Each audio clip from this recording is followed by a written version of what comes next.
That's what a college football playoff game is supposed to look like. Appreciate you being here at the Voice of College Football. Notre Dame 27, Penn State 24. Took every play, every yard, every ounce of energy out of the Notre Dame football team to get it done on this glorious night in Miami. Heck of a football game. And we college football fans that persevere the entire season, we deserve it, right? So again, valiant effort by Penn State. Excellent game across the board. A little bit slow starting. And as I mentioned to a few people last night, don't be surprised. I might be able to get a little work done. I mentioned to somebody because I was anticipating about 18 punts in a 3-3 game at halftime. We almost got that. And then it started to heat up a little bit more. We're taking your calls right now. But before we do, my thoughts. First of all, I have been a critic of James Franklin, but not a harsh, unfair critic, a pretty mild critic, but on the critical side at times. But certainly, I don't want to hear any stupid comments about James Franklin, but we'll see them on social media. Of course, he can't win a big game. Well, he's already won big games. So his football program is strong. It's stout. Is it elite? Well, we need to see that performance that we saw this past season duplicated a couple times for me to truly put Penn State in the elite class. But that's an off-season topic. But James Franklin coached a decent game. He was fine. No issues there. Okay? So anyone that wants to call and bash James Franklin, bring it on. I will be the James Franklin apologist, but his football team showed up. He prepared them well. No doubt about that. Anyone that debates that is a moron. Okay, on to Notre Dame. Notre Dame did what Notre Dame does. They relied on the run game. Jaden Greathouse showed up at wide receiver. That's something that Penn State did not go to. These were two wide receiver cores that were the weak links on each team, but the Notre Dame wide receiver core, basically Jaden Greathouse was the one guy that stepped up and made plays and was given the opportunity to make plays in this game.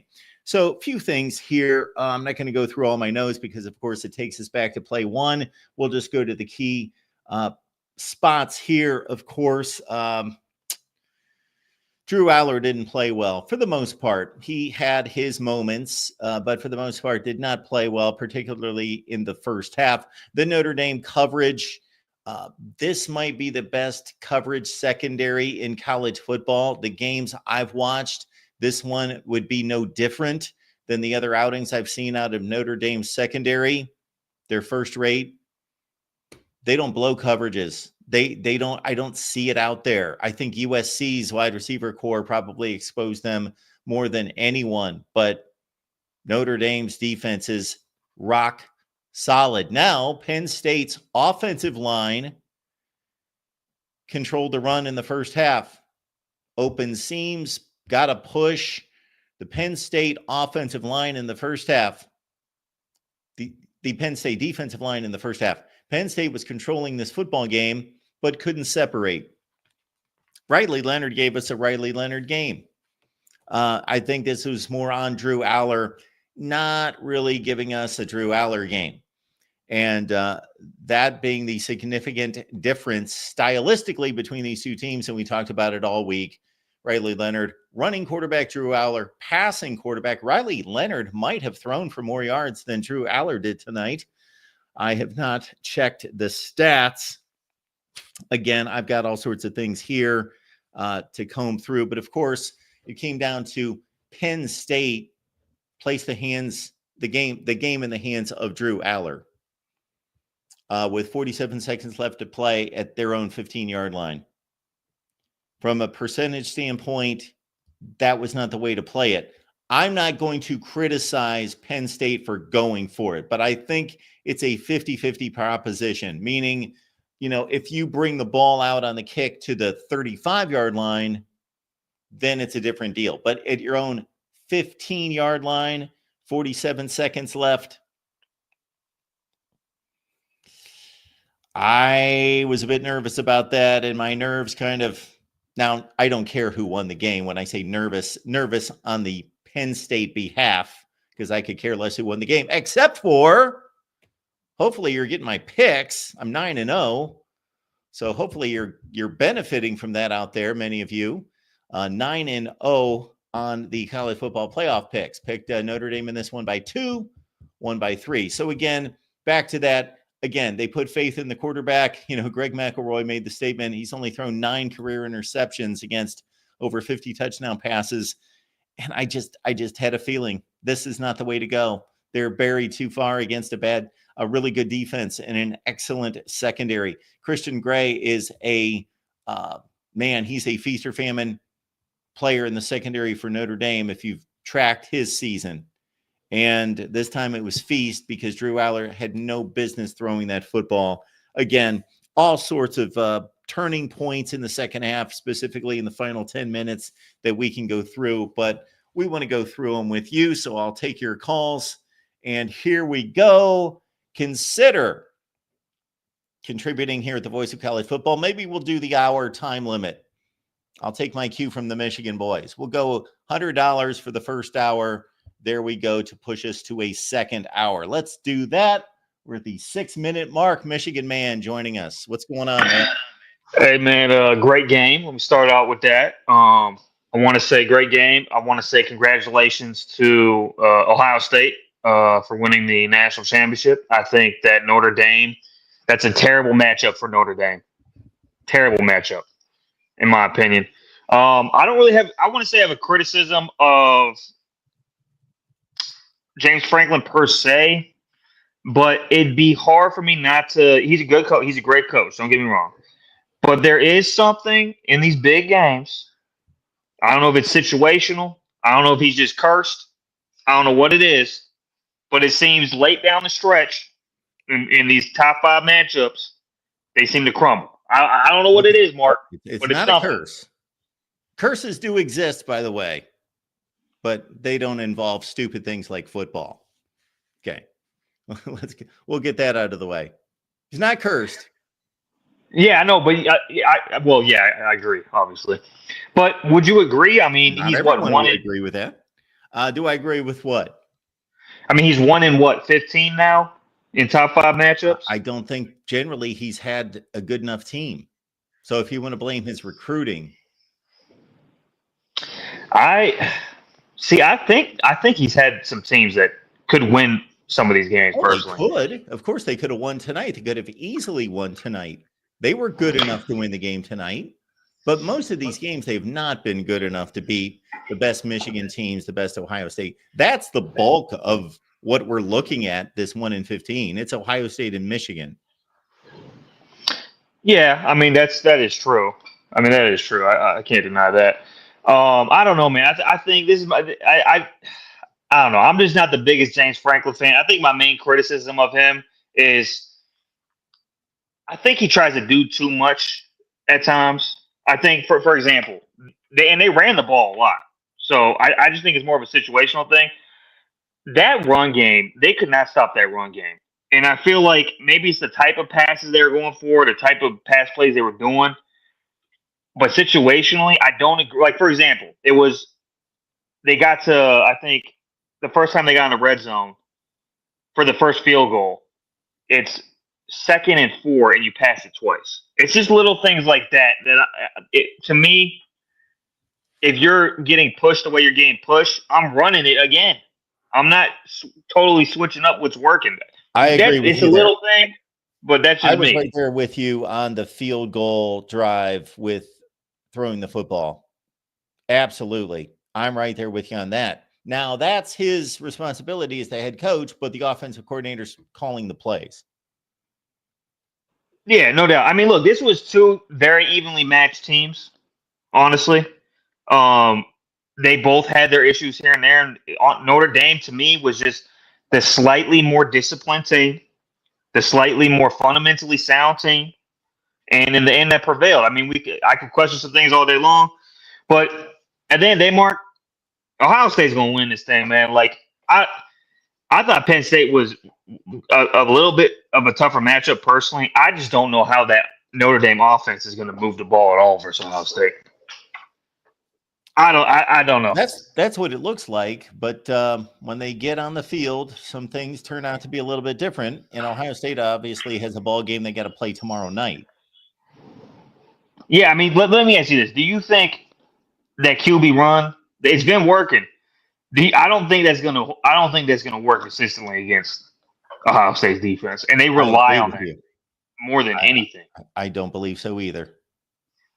So I'm just saying, I'm just giving you a pre-congratulations, Mark, okay? Because I just don't. To me, Ohio State would have to have a stinker of a game, and the other team's going to have their best game. That's the way it's looking like right now. You can almost draw some parallels between Tennessee's offense and Notre Dame's offense. Not completely, but basically, Tennessee had a run the quarterback game against. That's the only semblance of an offense that they were able to generate. They didn't have the wide receiver play to do it. And actually, Tennessee's wide receivers are better than Notre Dame's, but they didn't have the running backs that Notre Dame does, especially with the top back out. But that's the first thing that comes to mind, is that's the way Tennessee tried to play it, kind of needed to play it, and that didn't work out. I would say, though, one difference, I would say, I think Tennessee likes to play fast. And you don't want to, in my opinion, you don't want to play fast for Ohio State because you're going to give them so many opportunities.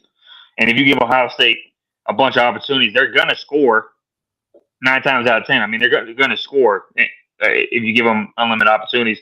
I think Notre Dame, their only chance really is what we've always said. You got to limit Ohio State's possessions. You got to be able to run the ball, and you got to hold them to field goals. It's the only chance they got. But, I mean, other than that. But, so on to this Ohio State-Texas game, man. You got prediction? Have you released a prediction yet? My prediction's out there. Yes, it is. Oh, I have to go watch that. What was it? I'll watch it. But what was the score you gave? My prediction goes to our Patreon and YouTube members. It's there. Oh, then I'll go on there. We're 9-0. We'll see what we pick for the Buckeyes and the Longhorns. Yes. Well, hopefully, Mark, you 9-1, but I just don't got faith in that anyone. You don't know what I picked. Maybe I picked Texas. Nah. Ain't no way. I'll look. I'll go and look, but I don't buy it, man. All right, man. I'm gonna get out of here. Like I said, congratulations to Ohio State. Not really, though. I'm a Michigan fan. I hate saying that, but I'm hoping for a miracle. I'm gonna. You know what? Tonight, I'm gonna pray. I'm gonna pray for a miracle, Mark. All right. Peace out, man. Have a good one. Look at this. Ask and ye shall receive. Kyle Pickett, thank you so much for the contribution. We appreciate that. Sometimes you gotta share. Quote, those Irish got that gold and it can't be taken. Kyle, thank you so much for the contribution. It is good to see you showing up tonight. Obviously, it's always good. If I just saw your name in the chat, of course, that would be a good thing, that you would be in the chat and I would have a slightly better show just because of that. But yes, the super chat contribution, we appreciate that. So I got to change my banner. We'll go a third hour for the next 100. That's what we'll do. All right. Thank you so much for that. So we're on for 2 hours at this point. Thanks to Mr. Kyle Pickett. Although, man, I'm working cheap. My goodness, I got to recalculate that. Anyway, we'll do that some other time. It's too important for the college football playoff game, but YouTube takes it. Yeah, I'm working awfully cheap. I'm like bagging groceries. But Kyle, thank you so much for that. That is very kind of you. Appreciate that. All right, stepping up, we got David Greenshield on the line. Yes. Yeah, I know. I'm actually kind of coming here to talk about a few things. First of all, I did like Penn State coming into this game, as other people predicted. I must say, Mark, 24 points. This was a higher scoring game than I thought it would be. If you'd have told me Penn State was going to get to 24 points, I thought they would have won. I thought 24 would have been enough. And I'm going to get to Drew Aller and James Franklin here in a minute. But I thought that, early on, Penn State did dominate the line of scrimmage and move the ball really well. It really could have been, maybe even should have been 14-3 at the half. Bad throw by Aller, but the running back's a really good running back who normally makes those kind of catches as well. So that could have gone either way there on the little swing pass there at 3-0. That should have been a touchdown.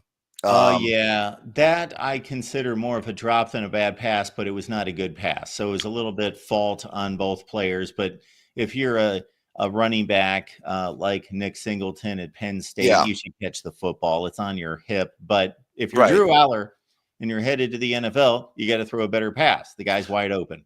Yep. That's true. That's true. I thought Penn State got a little bit of momentum with that field goal at the end of the half, and I was like, okay, let me see this first possession by Notre Dame. To start the second half, and really impressive. I'll say this, and we talked about this on the Sunday night. I just didn't know if Riley Leonard could hit enough down the field throws to open up the Notre Dame running game. And that was my concern the whole way, because I knew teams had run the ball on Penn State. We did it. USC did it. Oregon did it in the Big Ten title game. But those teams all had elements of a passing game to them. Even USC with Miller Moss, he actually threw the ball well against Penn State. And that kind of opened up the running game. I just didn't know if Riley Leonard in his 90 yards passing against Georgia would show up the way he did tonight. Credit to him. I would say he got a lot more help and people are going to pile on Drew Aller, and rightfully so, but he got a lot more help from his wide receivers than Drew Aller did. And I'm going to tell you this, Mark, and I'm going to get to it in a minute. Somebody is going to watch the all 22 of this and look at the overhead, and they're not going to see any Penn State wide receivers getting any separation. That's also a fact, too. I know it, Aller missed some throws. He missed the throw to the running back on the sideline, which I think would have been a big gainer there in the first half. But I guarantee you, if you watch this all 22, you will not see Penn State wide receivers getting separation. I don't know if you noticed that in watching the game, but I sure did. Oh, absolutely. They did not get separation. I also didn't like the play call, very critical play call when it was 3rd and 4, I believe, which was it was the second to last Penn State series. So it was not obviously the interception series, but it was the one before that with about 4 minutes left. Pretty critical series because they turned it over to Notre Dame to eventually run out the clock and kick the game-winning field goal. Right. But they lined up in this tight set. They had no wideouts.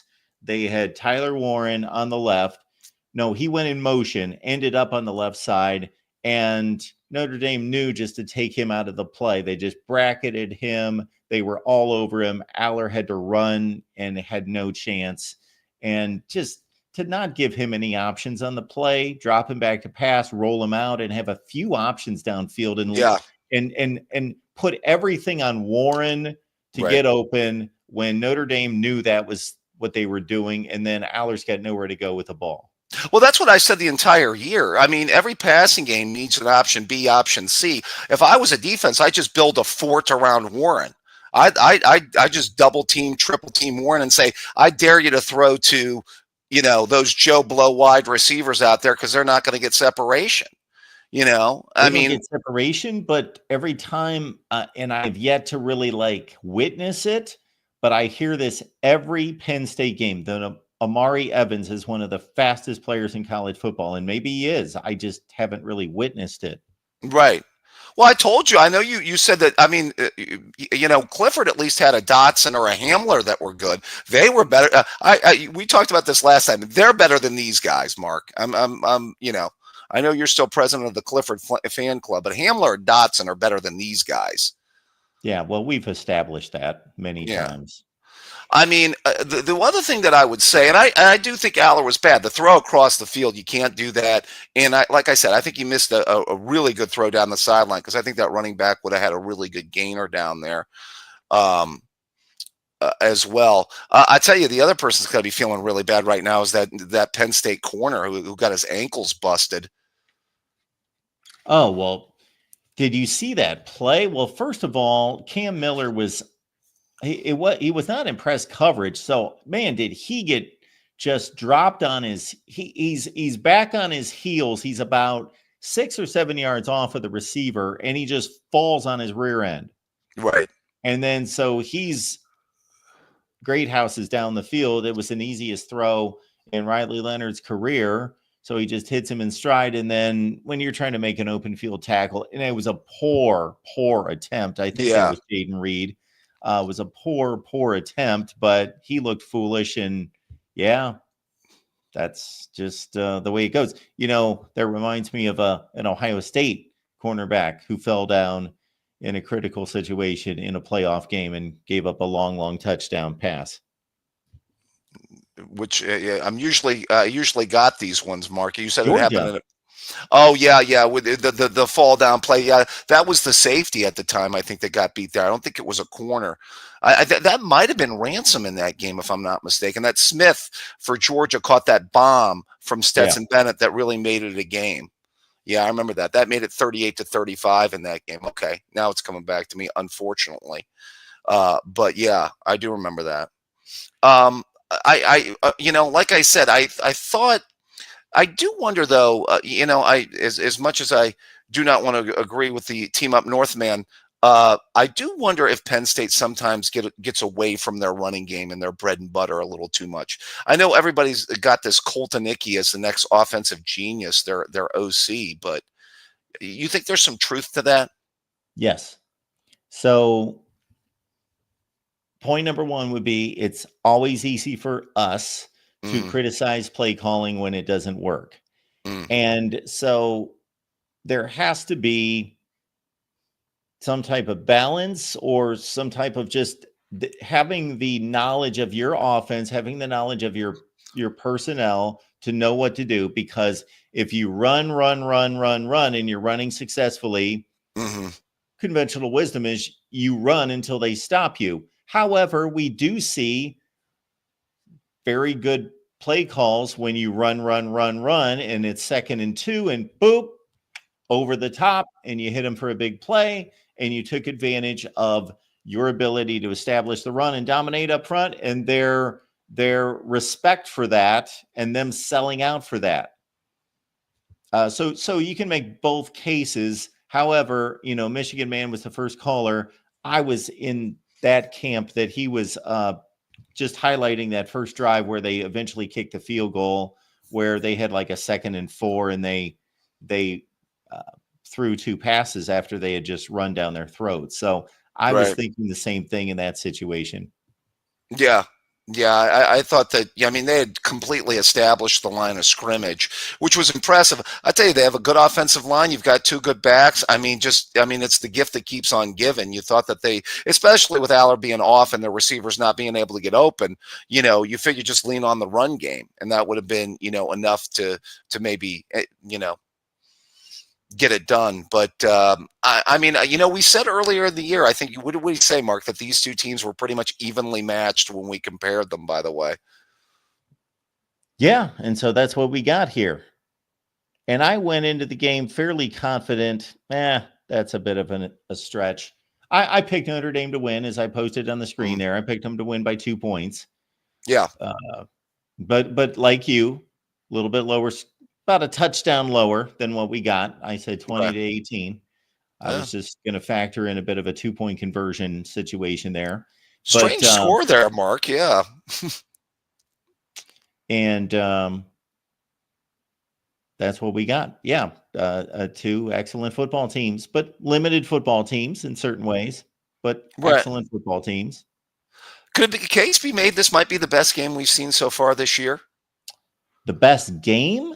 Yes, when Mark Rogers releases his top 10 games of 2024 in the off season, I wonder how high this is going to be on Mark Rogers' list. Including the regular season. That's a great question. I thought that Arizona State-Texas game was a great game. I was more into that game. Really? Well, yeah, I thought that was a game that was – this thing was evenly matched, though, most of the way. That was a game where I thought Texas kind of – was starting to pull a little bit of a choker job there. You know what I mean? Versus this game, I think was pretty much, even though it was 10-0, once it was 10-3, you're like, okay, this could still be something in the second half. Yeah, even though there were mild swings in this game, first of all, I anticipated the teams being so close and evenly matched that we would have this kind of game. And then, yes, the fourth quarter was epic versus the Texas-Arizona State game where I expected Texas to be in control. They shot out early. And then I thought Arizona State just was clearly the better team from like late first quarter all the way to the end of regulation. Right. Well, this is a game where you really couldn't tell, though. I mean, that's what I'm saying No. was kind of the intrigue of this one, Yeah. which I think it makes it that much more interesting. Last point about I was going to make a point about Franklin before I get to the Buckeyes, Mark. I actually do think Franklin is a solid football coach, but maybe there are just like levels to this, though. You know what I mean? As we always say, there are levels to this where we rank, players and coaches and certain people on certain levels. Because I've always felt that Penn State is what Penn State is. They're a solid top 10 program, but back to that line that he was using after the Ohio State game. I mean, whether you want to put it that way or just rank it in terms of numbers wise, they are a solid top 10 team, but not a national championship team. And this year, they're probably a top 5 team because I think this is kind of a weaker year of college football where I don't think there's a lot of great teams out there. This isn't like 2019 where, you had a lot of really good teams that year. This is more like a kind of a year where I think that, you had a little bit more jumbled up, as far as maybe some years past. Well, unless we watch Ohio State go out and just torch Texas and then torch Notre Dame, and then it will be unlike really any year that we've seen in quite some time. I guess LSU might be the most recent example of maybe Alabama, although that was the COVID year and there were some strange things there involved and we didn't get to see, non-conference play, et cetera. But, LSU and Alabama, where once we hit postseason, they were just clearly so much better than everyone else. Although we did not, of course, see LSU Ohio State game in 2019. Right. That unless we see that, I think that Penn State, let's say Ohio State, if Ohio State wins by a field goal tomorrow night and they beat Notre Dame by a field goal, then my conclusion there is Penn State was good enough to win a national championship. They just didn't. Sure. Yeah.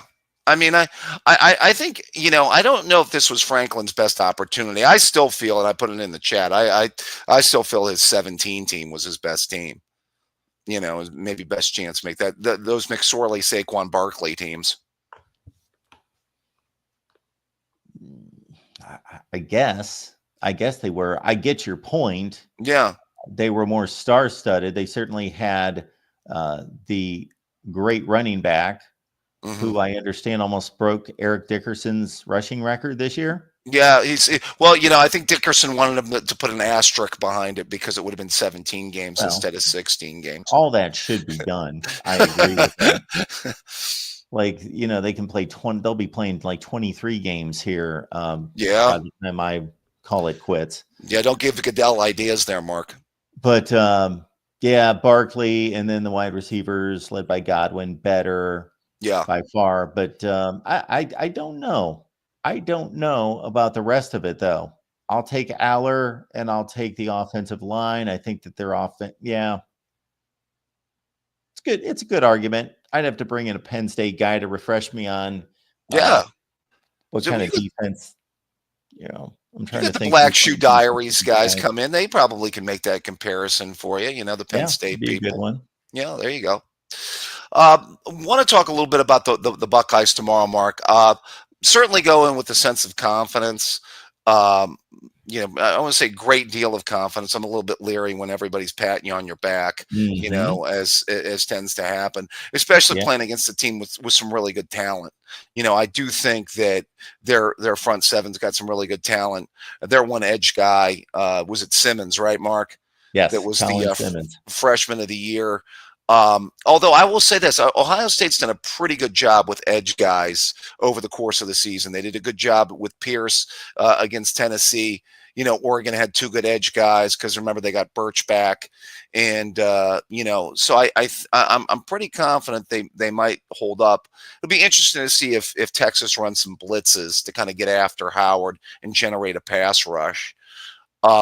Also interested to see if they man up the Thorpe Award winner against Jeremiah, or do they, kind of shade a safety over there, try to double him, force Ohio State to go to options B and C. I don't know. If What's I'm your thoughts? Texas, if I'm Yeah. Texas, I do the latter, and that's the way I play this, at least to start, until Abuka and the rest of the crew, Carnell Tate, Yeah. go off. Yeah. Well, that's what I'm saying. The good news for Ohio State is they have a B and a C. You know, unlike the teams we watched tonight, they got an A, B, and a C. So, yeah, I think that will be the interesting thing for me when it comes to kind of their defensive strategy. Ohio State obviously we should come out throw to set up the run, try and get the running game going later in the game. But the thing that really gives me confidence in this game is I think even if the offense is off, Mark, I don't think they're going to have to score that many points to beat Texas. I don't The know, way Texas is playing on offense and they can't generate a run game, yeah. you would be right. I do think that Sark, I don't know if he's the best play caller in the sport, but to me, he calls up the most impressive plays. He designs the most impressive plays that I see. No, okay. It's like a schemer play caller, you'd say? Yes. Now, Okay. again, the art of play calling also has to do with understanding your personnel, your strengths, your weaknesses, and then also setting up plays for later in the game. And then it also has to do with calling the right play at the right time. But I'm just talking about designing plays. Right. That he comes up with things that I don't see elsewhere. I do think Texas's offensive line is pretty solid. You know what I Yes. mean? I think they're pretty good at wide receiver. What's interesting though is Blue, the running back that had the big day against Clemson, hurt. Wasn't that Wisner? Was that Blue or Wisner? I don't remember who had the big day. I think it was I thought it was Blue. Quintravian Wisner. Oh, okay. My bad. I thought it was Blue, their other running back. I'll double check the box score. Maybe somebody Okay. can look it up. I don't remember. Another thing about the running backs for Texas would be that they are excellent pass receivers. They rank 1-2 in the Big Ten, in the SEC in pass receptions, and so that might be a dimension that Ohio State needs to look out for to see what kind of linebacking coverage play Cody Simon and those guys are going to have to be challenged with that they have rarely seen this season. Yeah, the tight end's a good player too, Mark. I think Yeah. Bond in their receivers aren't bad. It's just yours inconsistency. In watching that Georgia game, especially in the second half, he just missed some throws. And that game obviously clearly could have been had, maybe probably should have been had by Georgia or by Texas in that game over Georgia. So that's going to be the interesting thing for me. How consistent is he look throwing the football, because it hasn't been there the entire year. So I mean, right now I'm going conservative, Mark. I maybe should be, higher score than this, but I'm going to go like 28-17. Okay. That's I can see that. somewhere in that neighborhood. Maybe it's competitive for about 3.5 quarters. I got a lot of Ohio State fans. I know, Katie bar the door. It's going to get real ugly, but I think Texas has the athletes to keep it competitive. What are your thoughts? I know your picks are on Patreon. Just your feeling. My thought is that Texas is fully capable of winning this game, Okay, but they're not playing as well. But so we can look at football history and we can see situations in which the trends continue, but at some point the trends stop. Meaning Ohio State is playing just about as well as they can play. Right. They have been the best team in football the last two outings. That's what I expected to see the whole season. Not that I expected them to win playoff games by 25 points, but if they keep rolling, if they play the way they did the last two games, Texas has zero shot. Zero. They're not as good as Ohio State. But to keep up that kind of level of play on both sides of the ball is a lot to ask. Texas needs to play an A game. Ohio State can counter with its B game. Ohio State's just a better team. Not significantly, decidedly. They're a better team. They have a more consistent, and they have a better rushing attack. They have a better passing attack. They have I'd say man, it's a toss-up on defense. I think we might have seen the 4 best defenses in the country in this Final Four.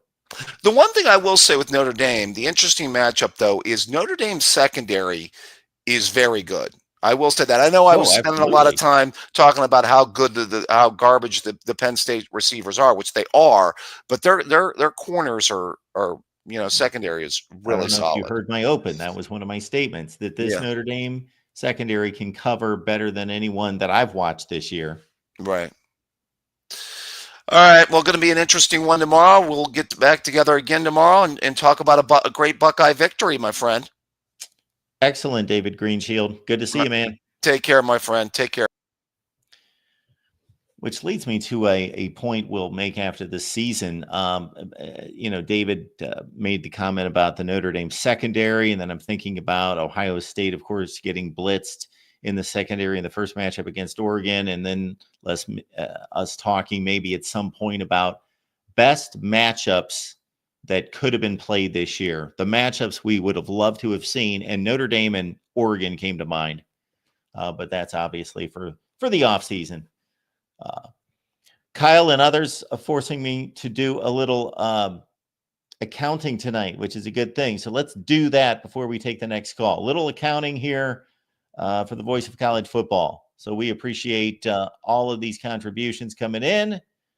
We got Kyle. We're going to take it from the top, and I will take into account all of this math, and then we will let you know how long we'll be on. All right, Kyle, thank you so much for that. Sometimes you got to share. Quote, those Irish got that gold, and it can't be taken. Kyle, thank you so much for that. We've got David showing up. David, we appreciate your contribution. Good to see you here at the Voice of College Football. Kyle coming back with this one. Okay. I'm leaving to go watch the extended highlights, but I'll be back after. All right. You do that, Kyle. Kyle, making sure. So you want another $80? It's okay. I'll fund it. Thank you for that, Kyle. We so much appreciate that. And then finally, we've got Lemansky. Thank you so much for that, Lemansky. We appreciate you as well. And then we've got David coming back with a super sticker. David, thank you so much for the contributions tonight. That is very generous of you and everyone else there, Lemansky and Kyle. All right, let's get back to the phone lines. We got, and let me check something, because if we've got,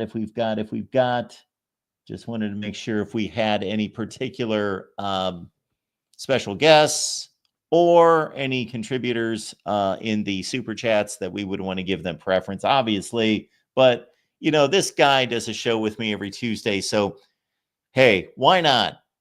I don't think Iowa was playing football tonight, maybe some hoops tonight. Would it kill you? Would it make you want to crawl into the fetal position and cry if I told you that I missed the majority of this game because of Iowa women's basketball? Does that make you sad? Oh, and by the way, it was on Big Ten Plus. Hey, I got a job to do, Mark. You know that. Exactly. You're a true professional, Corey. See, I admire your professionalism. What I have to wonder is that a choice that Corey wanted to make, or did he feel he had to make? Well, that's what makes me wonder. I will say this.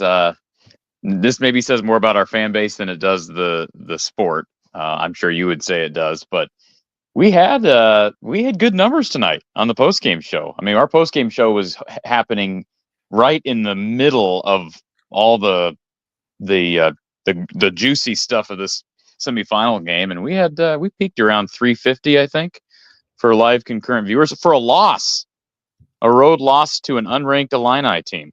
So, anyways, well, if this was a Caitlin Clark year, they might as well have moved that semifinal game in the college football playoff. I'm sure they would have had to move the game to another. Yeah, that would have been a little bit different.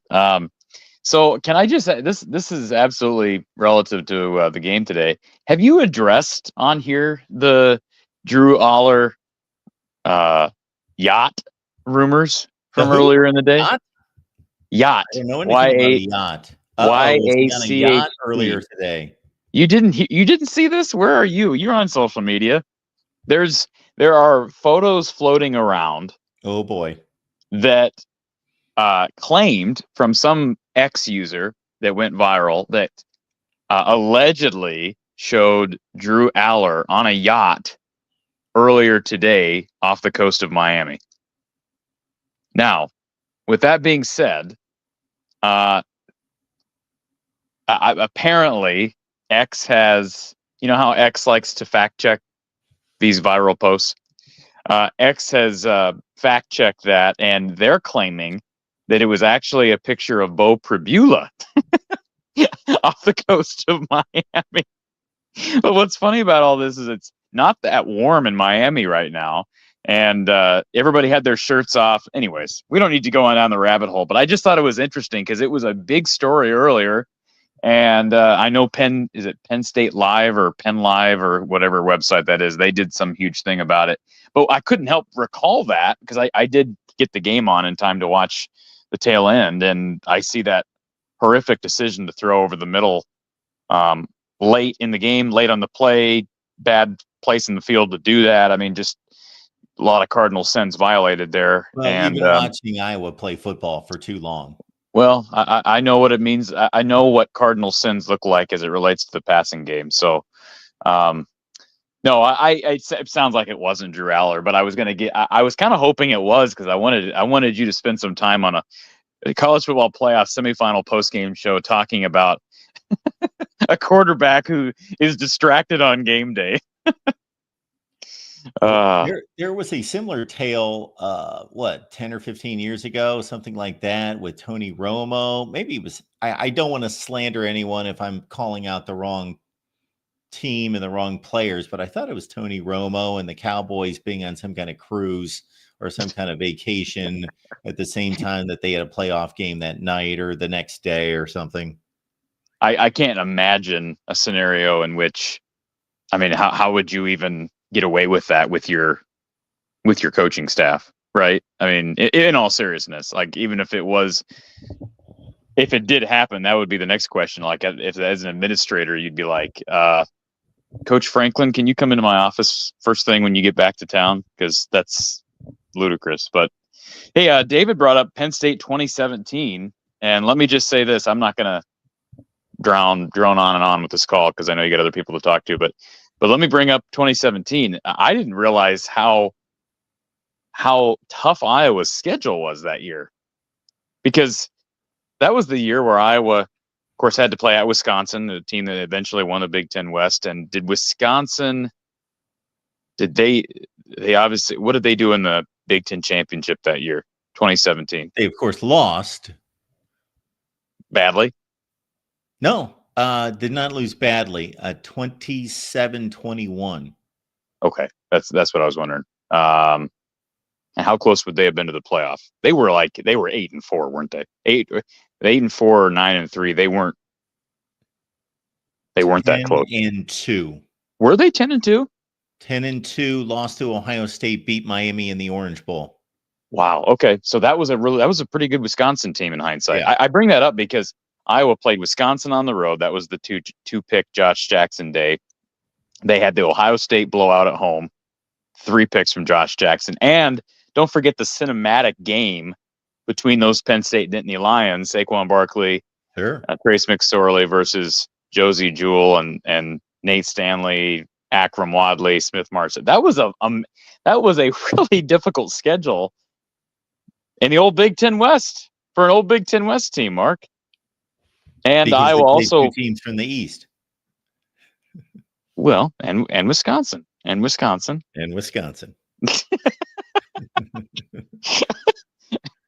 Don't forget the power at the top of the Big Ten West, Mark. So and that might have been a decent, maybe the first decent Iowa State team under Matt Campbell.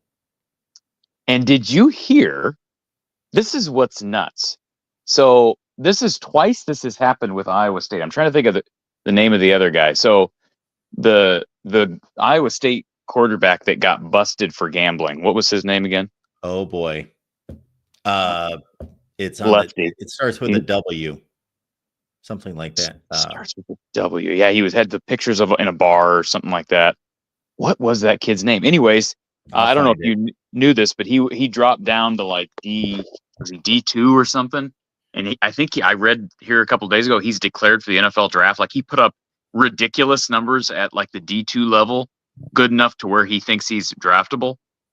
I don't know if you saw that or not. I did not see that, but I can always count on you bringing up the most random things. The reason I thought of that college football playoff game. The reason I thought of that is I thought of the other Iowa State transfer quarterback that left recently.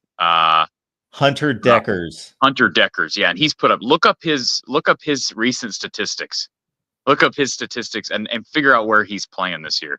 Since you don't have anything else to talk about, it's a slow news night in college football. Yeah, absolutely. It's a slow news night. But it looks like, based on our contributions, that I'm going to be on for a while. So I guess. Yeah, you got time. You got time. Jacob Park was the other guy, right? 2017 that played for Iowa State, and then he ended up transferring, I think, to a different level as well, and I think put up pretty good numbers. But that was the guy that put up 41 at Iowa defense in 2017. I can only find Decker's Iowa State stats. You can't find his current stat wherever he's playing now? I haven't looked that hard, but I looked up his 2024 stats, and I'm just coming up with he was at Iowa Western. Oh, he's at Western. That's a really solid. I didn't realize he was at Iowa Western. Well, that's a very relevant, I think their D2 program. 32 touchdowns, 10 interceptions, 3,800 yards in 13 games. Yeah, 14 hours ago, former Iowa State quarterback to enter NFL draft straight out of JUCO. So that's interesting, especially with the new rules with the whole Diego Pavia thing. Like, here's a kid who apparently is eligible despite his gambling stuff. I don't know how that turned out, but he would probably be eligible to get more time. I don't know what his regular eligibility, I say regular eligibility, how many years he's actually played in college, but he'd probably have the option of going and getting extra eligibility in D1 again if he wanted to, and he's trying to make the jump from Iowa Western to the league. So he was honorable mention All Big 12 in 2022, Mark. We are talking about 2017, 2022, Hunter Deckers. And Jacob Park. Jacob Park, is that the right name? Epic college football playoff game, and we've got another one scheduled tomorrow. Is that the right name, though? Jacob Park? Yes. That transferred in from Georgia. And then where'd he go after Iowa State? I have no idea. It was nowhere big. Okay. Not a big guy had an arm. And did you hear, real quick, that, is it Kyle Kemp, the former Iowa State quarterback? Yeah. That has been on the offensive staff under Matt Campbell's leadership, took the offensive coordinator job at Drake. Is your guy Levi Stevenson covering that? Is your boy Levi Stevenson covering that, Mark? On our Iowa State channel. Yeah, he should be. Iowa State show. Yes. Okay. All right. I can't say that I cannot keep track of all these hosts and all these channels, but we're doing channel audits. We started our channel audits, so we'll be having a conversation with Levi to make sure that he's got his marching orders and he's, pulling his weight. Do you and I get to have that conversation, Mark? You are not a channel host. I'm not? You got your own deal. Wait a minute. I'm not a channel host. I'm not part of the. I'm not. So there's a difference. Have a channel audit. Do you want to go through a channel audit and see what it requires? So there's a difference between being a channel host on your network of channels and being a contributor. Is that right? Yes, for the shows and the channels in which I am not hosting. Oh, I see. Well, at one point you wanted to pull out of our show, didn't you? Why would I want to do that? I don't know. I didn't say that. Maybe you had an upset stomach that day or something. I have no idea. You did not say that. Okay. Did not cross my mind. But you want to pull out of most of your shows. That would be the last show that I would pull out of. All right. Well, we still got people. We still had pretty good numbers this past week on a on a We year did. where Iowa finished well below expectation and blew a Music City Bowl. So, We did. anyways, hey, shout out Mark Gronowski. Shout out Sam Phillips. They landed the Chattanooga Yeah. wide receiver today. So, again, fans can make fun of the FCS ads from for Iowa, but a lot of good FCS players that turn Power 4. Mark Cam Ward being an Absolutely. example. Brosmer up at Minnesota is another good example. So, anyways, times are better times ahead, Mark. Better times ahead. Okay. All right. 10 wins for the Hawkeyes next year. 10 wins and a sniff at the college football playoff. I'll take it. You know, if Kirk keeps turning in these 8 and 5s, I saw a post the other day that his winning percentage has dipped under 60%. He's not going to make the Hall of Fame. Yeah, no. He's got to get one. He's got one more game. Did he break it? No, he's got one. He's got one more. He's going to have to win one more game to tie. What's his face's all-time win record? Face? It's late. Who am I thinking of? The Ohio Woody State Hayes. Woody Hayes record. Thank you. He's got one more game, I think, to tie that, and then he's got to break that. So hey, at least by losing to Mizzou, now they get to break that against Iowa State.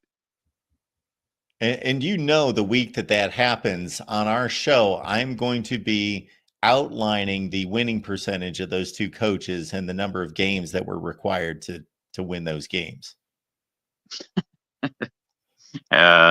Yes, and I won't debate you on that at all. Don't you won't get any pushback here. Although we will honor certainly Kirk setting that record because it's quite an accomplishment. All right, Mark, I'm going to let you get back to everybody else. I'm sure people have enjoyed the last 10 minutes of nonsense. So Thanks, Corey. Enjoy your early morning finish. Absolutely. See you next time. All right. We'll get back to the playoff. My apologies, everyone. And we're going to be here for a long, long time. And we had Will. And this is only apropos that Will would be the next caller that we take here. This is just makes sense. And we got to congratulate Will for his Notre Dame Fighting Irish advancing to the national championship game. Will. Man, that was a nuts game, Mark. It was a great game. I enjoyed it. Just the resolve of this Irish team, all the injuries, like to the offensive line, to the secondary, to the defensive line, and they pulled their way to the championship game. Now, honestly, I think the Buckeyes are going to win, but this is still a phenomenal season. It is a phenomenal season, and Notre Dame will acquit itself in the championship game. I don't think that that's going to be a walkover, regardless of whether it's Ohio State or Texas. Mm-hmm. I again don't think that we should be lured into assuming Ohio State's going to win this game tomorrow night. Mm-hmm. But so cut loose. Let me know what you were extra proud of. The turning points are pretty obvious, but highlight some of your guys. I mean, I'm just fired up about Jaden Greathouse in the slot. I mean, everyone was excited. Like, he was Cade Klubnik's main target in high school, so everyone was. And, I mean, like, he wasn't maybe not as great as Irish fans hoped, but he showed up in this game and was able to. I mean, no, he was really the only receiver that was making plays for either team this game. I know it's kind of a strange game that way when you put these two teams together. The tight ends catch passes and the running backs, but none of the wide receivers. At one point, it was 5-0 Notre Dame. Mm-hmm. But Greathouse set his career highs for receptions and yards, and obviously made the play of the game, or one of the plays of the game, with a big 55-yard TD. And I mean, the line stepping up after that pretty poor performance in the first half. Yeah, we cannot let it go because you're going to be able to tell me what the players were. I did not jot down their names. I mean, when Tosh Baker came out, I'm like, oh gosh. Yeah. Because like this guy was supposed to be like he's a fifth-year player. He's supposed to be like a big-time guy, and he just never really worked out for him. But he finally made it big this game. So, folks, if you didn't realize this, there was at one point in the fourth quarter, and I don't know at what point, this went on for basically the second half, if not longer, where I think it was the right tackle and the right guard, right? One of them, Yes. 0 career starts. Mhm. One of them only 6. And they had to finish out the game, and they barely played this year. Well, Charles Jagasaw was supposed to be the starter before the season came in. Like some sources had him as a 5-star. He was a rising sophomore, so he was supposed to be the starter as the year started, but really never got healthy until the playoffs. So, him coming in, I mean, he's a big. I mean, him coming in I wasn't as worried about because like he was the starter, but he's the one that got hurt and then came in. So, but when Tosh came in, I was like, oh gosh, but he acquitted himself well. Yeah, it And was quite the game. And mhm. did you have any issues with anything in the game? I don't know why we were passing on that. Well, it was good. I thought it was going to be the final drive. While we were passing near field goal range, just run it. Like I love Mike Denbrock, but I didn't understand that. But luckily, like they had threw the interception and it all worked out. Well, they were on the fringe of field goal range. Once they got to about a 58-yarder, it seemed like the broadcasting crew there, McDonough and McElroy, were pretty comfortable with just like running the ball a couple times and setting up for like a 55-yard field goal. I didn't quite Well, understand the that. 55-yard field goal, like I feel like give them a little more room. I mean, Yes. 55. I feel like those always miss. Like when it's like a big game, career Yeah. long. Yeah, you can't Yeah. take the guy who hits 55 in warm-ups and in practice and say, okay, we can translate that just definitely to a game, let alone a game to go to the national championship. Mm-hmm. And I'll say one more good job to Steve Angeli for getting the field goal there. Yeah. I mean, I'm sure that raised his NIL. I mean, he's probably going to transfer out. Maybe I don't 6 know, or maybe 7. Yeah. he could be a fine quarterback for Rutgers or sorry, keep chopping. Not taking a shot at keep chopping if he's in Keep chat, chopping. You got your quarterback, Steve but Angeli. he's from New Jersey, so that's why I said Rutgers. But yeah, but on to the championship. Hopefully tomorrow's game is good. I feel like if Ohio State's playing like they have, it'll be a blowout. But if maybe they don't play quite as well, it'll be a closer game. Yeah, I don't expect it to be a blowout. Yeah. But yeah, just happy to make it to the finals, and yeah, we'll see. We'll see. Who knows? Yeah, Who who knows what can knows? happen? Yeah. You guys can show up and Mhm. I do not think that let's say it's Ohio State. I don't think that they overmatch Notre Dame. I know If that that's going to be the If narrative. Benjamin Morrison was healthy, I would feel like we would have a shot at containing Jeremiah Smith. But who knows? Maybe Christian Gray gives it a go and is able to have a good game. But we'll see. Yeah, he's come up with some big Yeah. plays this year Mhm. for All both right. teams, for both sides. Yeah. Thanks, Mark. All right, Will. Congratulations. All right. Go Irish. So much appreciate all of you here at the Voice of College Football. I missed on this one, but we've got our guy Jackson Johnson, who of course hosts the Alabama show, which is on Monday and Thursdays. Thank you so much for that, Jackson, gifting a college football, Voice of College Football membership. And so the deal is that we got a premium membership, both on Patreon and here on YouTube.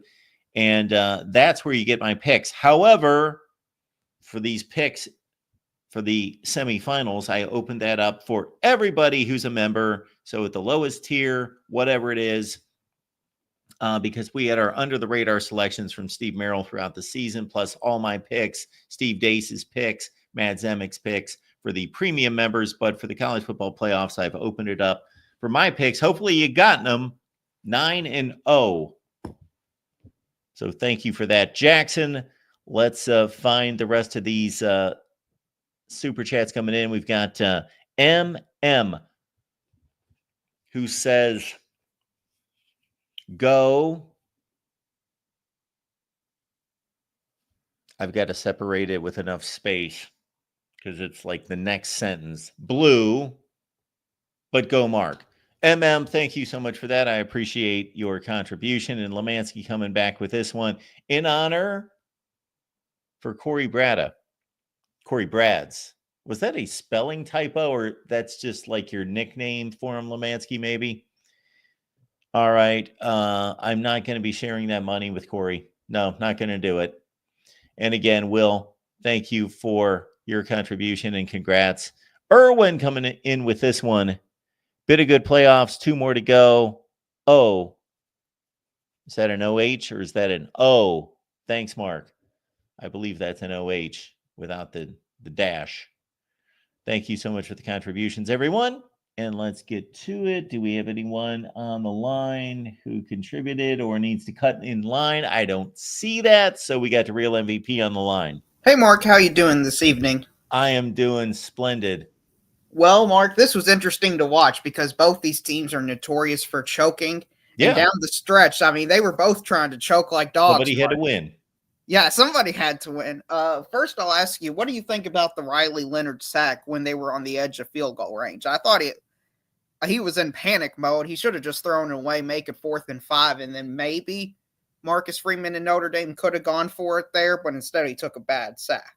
Yes, I thought the same thing, and I do understand that it's easy to judge watching these games, but of course he needs to have that in his predisposition.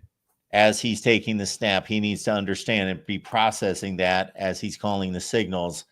I can't do this, or that because of the game situation. It's not 10 minutes left in the second quarter where you're just playing football and you're understanding down and distance and all that. But no, you got to understand score, timing, all of the things involved in position on the field. And no, I can't let these things happen. Correct. Right. I want to get to the other quarterback before going on the end of the game sequence. Drew Aller, Mark, played a pretty bad football game again. This is his second playoff game where I believe he's played bad, the other one being the Boise State game. He should have had 2 interceptions, in my opinion. I'll give him the holding one because that was pretty blatant. But that PI had nothing to do with the interception, in my opinion. I think the defender still would have caught the ball. What is causing Drew Aller to play this poorly in these big moments? Because in the regular season, he doesn't play this bad. Is it just the quality of competition is so significant that it's throwing him off? Like, what is it? Well, I'm going to go a few different directions here. And I think maybe one would be that when he has a marginal wide receiver core playing that's supported by the best tight end in college football that takes coverage away from them during the regular season, a really good offensive line that's gotten better and better and better. And this is about Penn State's best offensive line that we've seen under James Franklin, and his own improvement, that wide receiver core may be sufficient. It is sufficient. It's pretty obvious against the Minnesotas and the Rutgers of the world and everyone else that they played this season. Even against Oregon, their wide receiver core played well and contributed to that 37-point game for them.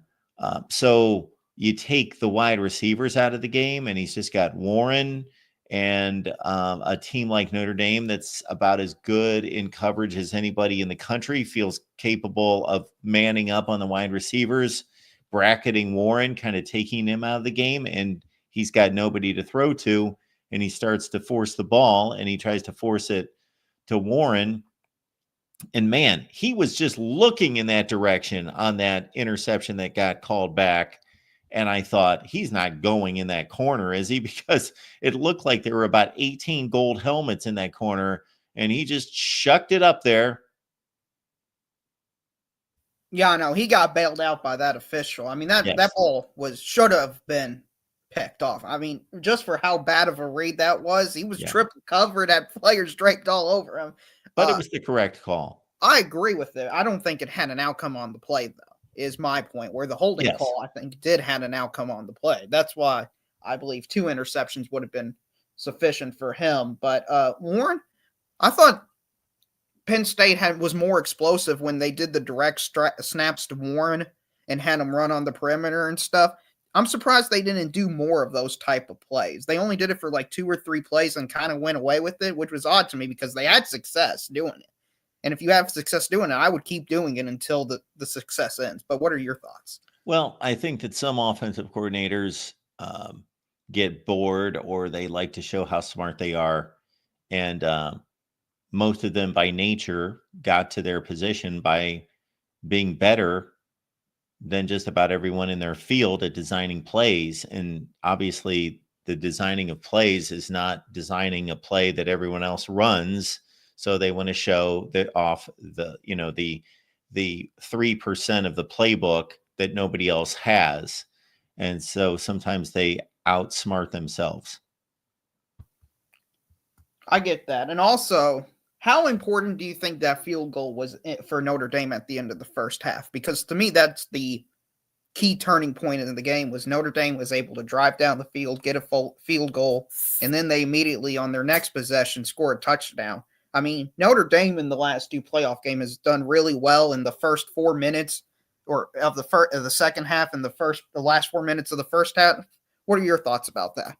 Yeah, I would like to know who came up with that concept, because it is a smart one of, okay, let's capture the final 4 minutes of the first half and the first 4 minutes, which is roughly equivalent to the average drive is basically the point that's being made, because you sit in a locker room for 15 to 20 minutes and you review what happened in the first half, and you have to sit there and you have to kind of gather yourself for the second half. And if the last thing that happened is positive, then you run to the locker room. You're excited about what you just accomplished. And, these players, they know what the score is constantly. They don't have to be reminded what the score. And there's a difference between being down by 2 scores and being down by 1 score, and also knowing that you're getting the ball first in the second half. And what you just experienced at the end of the first half is that you moved the ball for the first time and scored and started to find some things on offense that worked. So I think that's important. Yeah, D at Rock Irish, I see in the chat, says Notre Dame has outscored their opponents in that 8-minute stretch 145-10, Mark, which is good coaching. That's all that is good coaching. I mean, Marcus Freeman, I think we're not giving him enough credit for the improvement he's made over the last few years, because last year and the year before that, he was making questionable decisions, losing to awful teams. But he's outcoached Kirby Smart and James Franklin, I believe, in these last 2 games. So he deserves a ton of props for all he's done. I think he's taken I don't think Notre Dame is one of the 2 best teams. I think they're around the 7-5 range, and he's taken them to the national championship game. So he deserves a lot of credit, Mark. And also something I was going to mention was they talked about the officiating crew being the same officiating crew for the Georgia Notre Dame game. In principle, I don't like that, because it could perceive as bias, or they have a favoritism, because the Notre Dame players and staff understands the type of calls they can make and their tendencies and stuff like that. So I'd like each game to have their own unique set of refs. Well, so basically we had 4 sets of refs, obviously, in the most recent round, and that got pared down to 2 sets, whoever they believe to be the 2 best. They graded out the best. So somebody's going to be calling a game, most likely that they are, again, calling the game of a team that they've already seen. I get that, but when it's the entire crew, that just kind of rubs me the wrong way. I understand there's only limited resources, but still, I want this to be there's already enough conspiracy theories and how it's rigged and, all the bias and stuff. I don't want any possible ammunition for that stuff. So I think in the future, it would be best if we just had different crews, or, just mix them up. That way you won't have even be a discussion point. This was one of the cleanest games that I can recall, not from the players' standpoint necessarily, but from really us not being able to grill the officials and come up with some angles. Not that we can't. So, for example, Penn State had a big run en route to one of its touchdowns. I don't recall at what point in the game. I think it was in the third quarter, and there was a holding call that was not called, a hold against Julian Fleming of Penn State. So I'm not saying that they didn't miss any calls or that people can't be upset about this and that, but there was nothing egregious out there. And that's pretty rare in today's college football. Oh, I agree. And I think the players also did an excellent job of contributing to that. They played a pretty clean game overall, but I want to go back to the actual game itself and not the Zebras. Mark, James Franklin is now 1-18 all time against AP top 5 teams. I understand a lot of the times James Franklin has been the underdog, but at some point the stat just becomes too overwhelming to where it isn't a coincidence. It has to be a factor. And are we getting to that point? And also, as a second part of this, was this a successful season for Penn State? So, Wet Blanket is letting us know that James Franklin is 5-20 against top 25 teams. That doesn't sound right. I can almost guarantee I would put $1,000 on that stat being incorrect. First of all, he's won a Fiesta Bowl, a Cotton Bowl, a Rose Bowl. Those 3 games in previous seasons were all against top 25 teams. He just won against SMU and Boise State. They were top 25 teams. Well, there's 5 right there. He beat Ohio State when they were number 2 in the nation in 2016. I've already debunked your statistic, Wet Blanket. So please do not post inaccurate statistics. That is an inaccurate statistic. So we always call people out here at the Voice of College Football because that's what we do. We have a smart show. We don't have a stupid show. You can go other places and watch stupid shows. Here, we hit it accurately. So that is an incorrect stat. Okay, back to your point. And I know it's a bad record, whatever it is, but it's not 5-20 because I just named 6 wins against top 25 teams. It's really bad against top 5 and top 10 teams. Okay, the top 5 number is almost exclusively against Ohio State and a little Michigan. You know, he's basically played a top 5 Ohio State team every year, and he loses every year. I get your point. It's been discussed. I thought this was a coin flip game, and I thought he had his team prepared, and they played really well, and his quarterback made some bad decisions and had a bad game. I think that was I don't know what James Franklin could have done. You know, there were a few things there. When they came out with 47 seconds left in a tie game and the ball was at the 15-yard line, I think if you're at the NFL level and you've got a great quarterback, yeah, you go to work with Tom Brady, Peyton Manning, those guys, Pat Mahomes, absolutely, of course. But I just had a bad feeling that I thought, that field position is bad. What's the likelihood that they're going to get this out with Notre Dame's secondary and their pass rush and how ineffective he's been? And lo and behold, what happened? But I don't think that that's an egregiously bad decision, because if he takes a knee and they just settle for overtime, he's certainly going to get roasted as well. I would have took a knee there. I think what do you think the analytics say? Because as far as I understand, the analytics tell you how to win the game in the regulation. So they would suggest you go for it and not take a knee. But I'm not a fan of analytics all the time. I'm a believer in them and their power. But I would have just took a knee and looked at the time and score of that game and just the vibe of that game. And yeah. Well, yeah, I just laid out why I would not have done it, gone for it. They don't have a good wide receiver core. Their quarterback's having a bad night. They're at the 15-yard line. And Notre Dame's got maybe the best coverage secondary in the nation. So that what the analytics, as I understand the analytics, and this would be something to do a deep dive on at some point.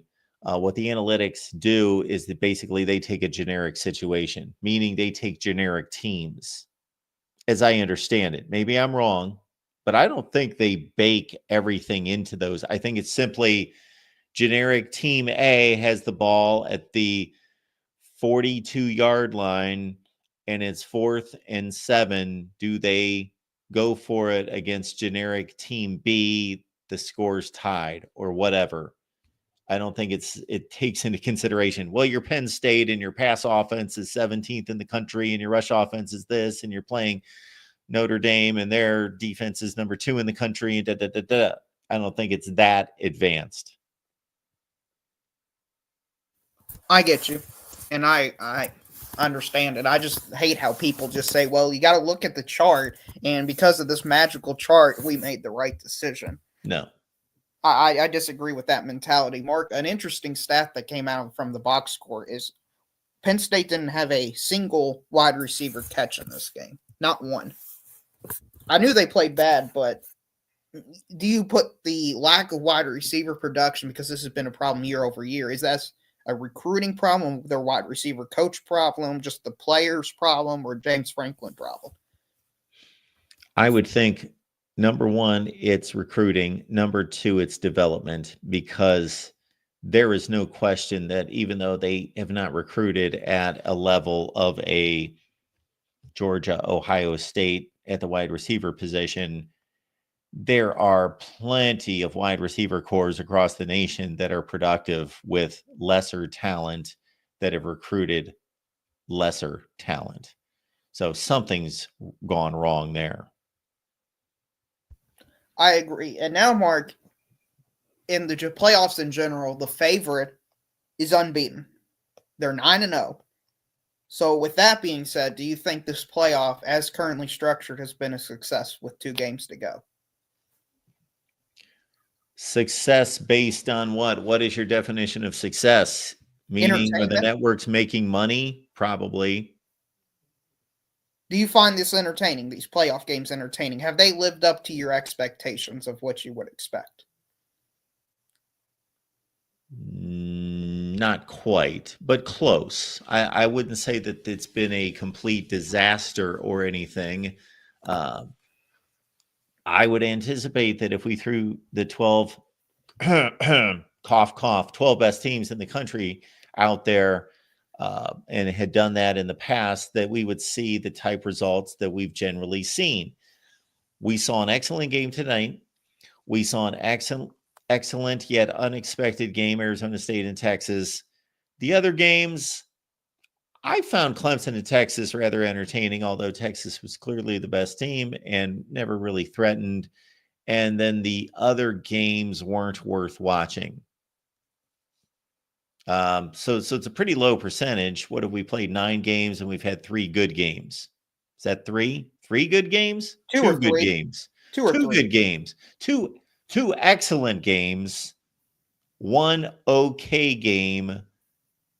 5 lousy. Well, Georgia, yeah, let's put that in the lousy category. It wasn't a blowout or anything, but it was a pretty much of a rock fight.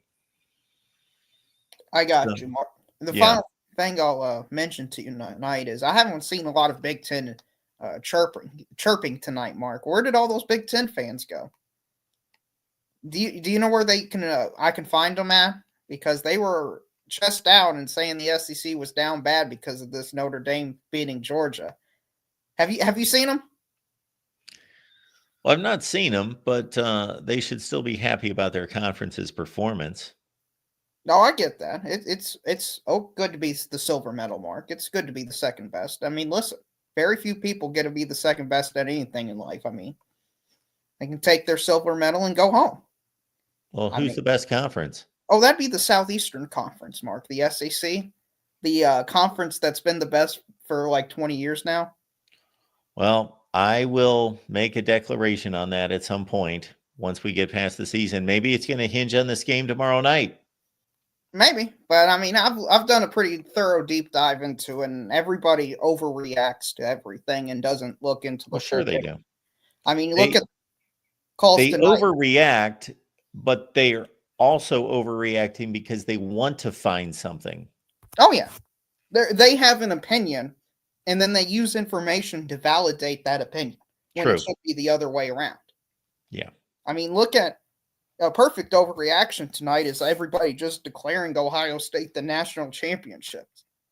I mean, they're a great team, but they could easily lose. I mean, I remember, Mark, just 1 month ago when they lost to Michigan. That game did happen, correct? The game happened, and at the conclusion of that game, my goodness, they were complete bums, and Ryan Day couldn't coach himself out of a wet paper bag, and it was the end of the program, basically. Oh, yeah. I remember when Ryan Day was the worst coach in Ohio State history. Jeremiah Smith was basically a bum and should get his job at Burger King or McDonald's. I remember when the whole program had to be torn down. I remember when Kirk Herbstreit had to go on the Pat McAfee show and defend Ryan Day. And then I remember that Tennessee didn't belong in the playoffs because Ohio State's so terrible and horrendous that it was just such a massive indictment on Tennessee. I mean, it wouldn't shock me, Mark, if Texas beat Ohio State, because Texas, I believe, has one of the best defensive lines in the country, and Ohio State's offensive line is still a weakness, correct, Mark? It's a relative weakness. They have pass blocked extremely well. Extremely well. I cannot emphasize how well they have pass blocked. Oh, they've done well the last 2 weeks. But I still remember the Nebraska game, the Michigan game. I mean, they're not just been this 2019 LSU where they're beating everybody 45-14 and we should just cancel the season. Ohio State probably wins this game, but I don't think it's going to be 45-3 like people are making it out to be, Mark. That's because people overreact to the previous game. Right. And then you take 2 or 3 examples, like South Carolina losing to Illinois, Mark, and my goodness, the SEC should just be relegated to the Mountain West or the Conference USA. The SEC has the best record. Let's get this straight, everyone. The SEC has the best record against Power 5 competition this season. Mark, I also heard that the ACC is just this complete trash can. They have 2 wins. They're 2-11. Do you know who those 2 wins are against? Let's see. Syracuse beat Washington State, and what was the other one? Louisville beat Washington. And Washington's a Big Ten team, so if the ACC is so bad, then how come a Big Ten team even lost to them? Can you square that circle for me? Well, I will say that a much higher seeded ACC team beat a much lower seeded Big Ten team. Oh, I absolutely agree with you. But according to the people you talk to and stuff out there on the internet, the ACC should just forfeit their entire existence away. I mean, they shouldn't even exist as a conference. That's how bad they play. Well, they are pretty bad. I understand they're pretty bad, but my goodness, I mean, people acting like, Mark, they would lose to like Tulane and Navy and, just Boise State and all these teams. It's overreactions too much, Mark. It's way too much. Do you know what the best non-conference win is, by the way, in terms of seeding differences? You got to take a guess. Let me think. Well, since you're asking it, I'm going to go to the SEC, and it must be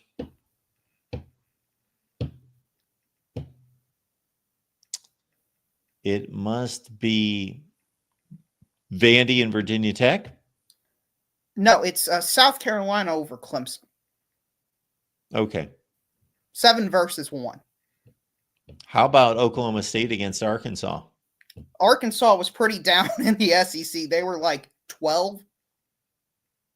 Okay. Well, Oklahoma State was last in the Big 12. Yeah, they just don't have enough teams. That was their problem. If they had 18 teams, then the gap would be probably more. In terms of embarrassing results, it was probably there as well. But the second best was Nebraska over Colorado. That's the Big Ten's best win this season in terms of conference differences. Yeah, that's a nice win for Nebraska, who went 3-6 in the Big Ten. Right. Where are they seated in the Big Ten? I believe 11 or 10. 11 versus 3, right? 4. Why 4? Because Arizona State, Iowa State played 1 and 2, and then BYU played Colorado. BYU beat Colorado. Okay. So we actually have direct head-to-head results, so we don't have to use the standings and all that. Okay, that's a pretty good win for the Big Ten. It is. Anyway, Mark, I'll look forward to your Ohio State Buckeyes versus the Texas Longhorns tomorrow. I guess based on everybody else, I need to find something else to do, and we can start this call-in show probably at halftime or at the end of the first quarter based on the way everybody's talking, so I'll see you then. We could do that. The real MVP. And again, folks, we're going to call it as it is because we got all sorts of Big Ten folks that are saying automatically that the Big Ten is the best conference. And that happened because I guess Michigan beat Alabama and Illinois beat South Carolina and Ohio State's looking great. But it doesn't work that way. We're going to take all the results from the entire season, and it may come down to Ohio State needing to win the national championship for the Big Ten to finish on top. From a perception standpoint, that's pretty much what has to happen. Now, SEC detractors and critics will dismiss a Texas national championship as, oh, well, they're really in the Big 12. Well, that's a bunch of garbage. Now, if we're having a complete conversation about this, there is a relevant point to make to say Texas, like Oregon, made their new conference look bad, therefore made their previous conference look good by immediately stepping into another conference and winning the conference. Of course, Texas did not win the SEC, but they went to the championship game, and they are the longest surviving SEC team. So I'm not saying that that's a completely invalid statement to make, that that's not a talking point, but you need to do the same thing with Oregon. They came into the Big Ten, laid waste to 10 consecutive opponents. Are they the best team in the Big Ten? Probably not. But if you take it all into consideration, and if you rate playoff games to be equal to regular season games, well, Oregon could still make the claim that they are the best team in the Big Ten. They are the Big Ten champions. But if Texas wins the national championship, you cannot take that victory away from the SEC. They are now an SEC member. They are as much a member of the SEC as Alabama and Auburn and LSU and everyone else. There's no distinction. There's no distinction. They are now in the SEC. That's all there is to it. All right, let's keep rolling. We got Minnesota Dave checking in. Hey, Mark. Hey, I Dave. just have to remind Darrell that a certain team in the SEC did lose to Navy. Sure. Is there something horrible I about just wanted losing to say Navy? That lost to Navy. Is there something Oklahoma horrible about lost to losing to Navy. Navy? What point are we No, making here? there's nothing. There's not because he was trying to say that that we were all going around to saying that the ACC would lose to Oh, Navy. gotcha. I think, yeah, he Yeah, was saying somebody in the that SEC did lose to Navy. They it's were missing Oklahoma. 25 players, Yeah, but you but know, it counts. still Navy's not. It's still Navy is a good team, but they're not capable. Should not be capable to be even an average SEC school, according to like drill. And they shouldn't. Yeah. So I agree with that. Yes, that is a bad loss for the SEC. I do agree with that. So anyways, I'm really was such a great game to watch. Just if you didn't totally care about who won this game, but this was such an entertaining game. It was back and forth, and I was so happy it didn't get decided in some sort of stupid overtime rules with 2-point conversions deciding the dang game, because that rule's got to go. That rule's just got to go. I just always thought to myself, just put the ball on the 50 and have them go at it. And who ends up scoring, if they end up scoring a field goal, the other team has to go score a field goal or a touchdown to win the game. What if they score a touchdown? Well, then we just keep on going, doing the same thing.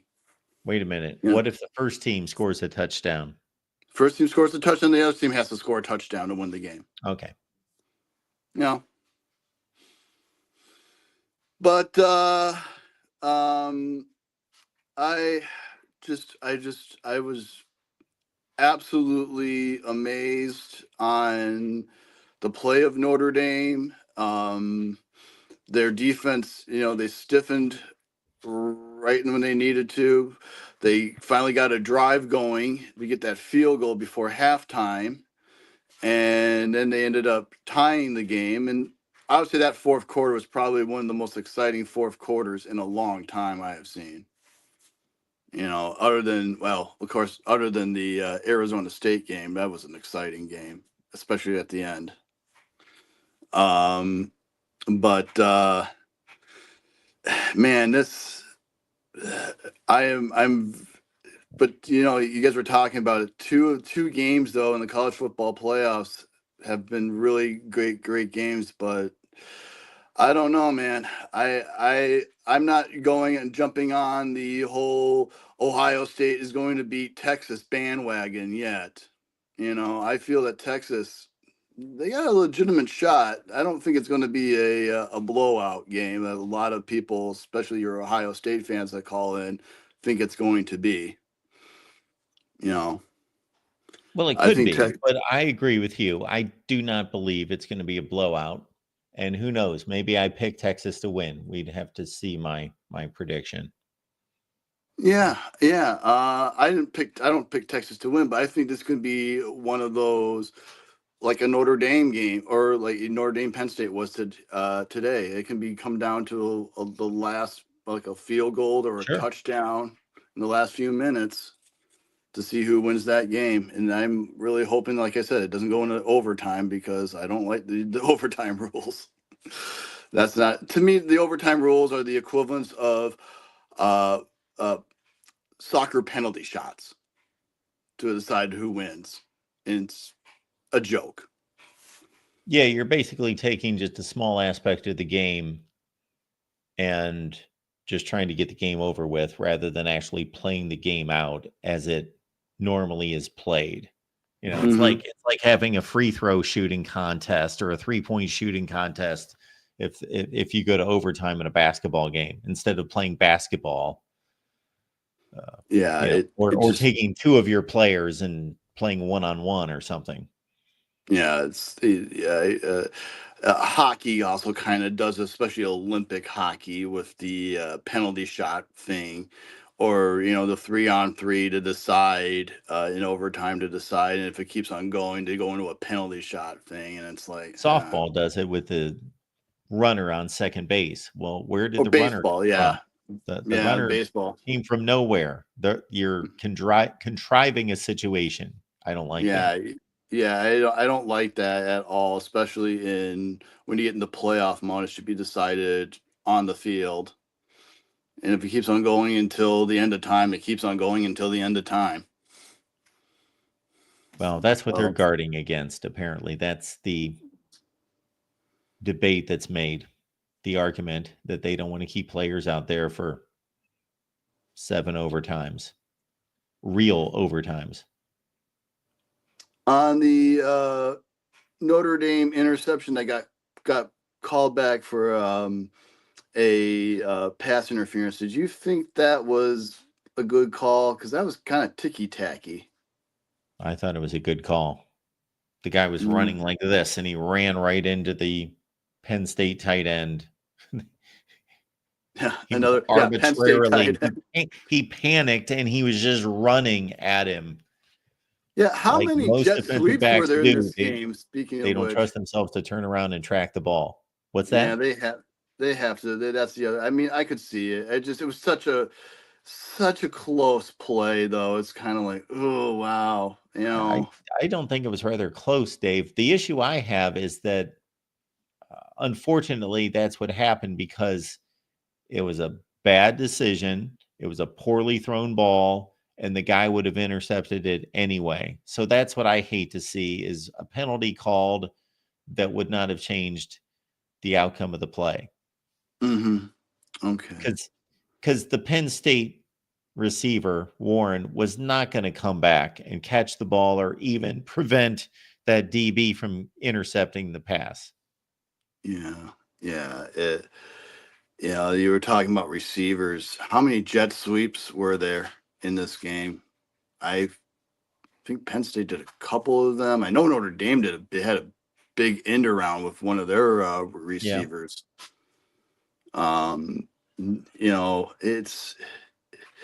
There was not a lot of. How much passing yards was it? Because I didn't really check. How much passing yards for both teams were there? Did both teams go over 150 or? I'll pull up the box score, but Riley Leonard threw for about 220. I don't know what Aller threw for. All right. Man, this was again such a fun game to watch. Do you think Notre Dame can win the national championship? And who has the best? If Notre Dame, does Notre Dame want to see win tomorrow? Do they want to see Ohio State win, or do they feel they match up better with Texas? No, they can play in a phone booth with Texas just like they did against Penn State, and play against an inconsistent offense.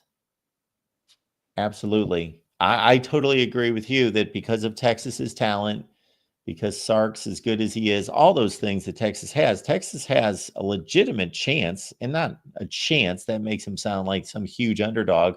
They have talent on par with Ohio State. Just Ohio State's just playing so well. Texas, Dave, the last 3 games, they ran for about 35 yards against Georgia. Then they ran for like 260 against Clemson. But that speaks more to Clemson's defense. And then they could only run for 50-some yards against Arizona State. Notre Dame doesn't want to play Ohio State. Yeah, that I can definitely see that. Ohio State, as long as they don't get cold feet like they did with Michigan, they can easily win against Notre Dame. I mean, there's big flaws with Notre Dame, but I have to say the coach of I think it was the coach of Northern Illinois talked to the coach of Notre Dame and basically said, "This is what you did wrong. This is the reason why we were able to beat you." And Notre Dame adjust and figured out what they needed to do, and they went for the whole entire season, winning their games, and they weren't dominating a lot of those games, but they ended up winning a lot of those games. They won all their games, of course, after the Northern Illinois game.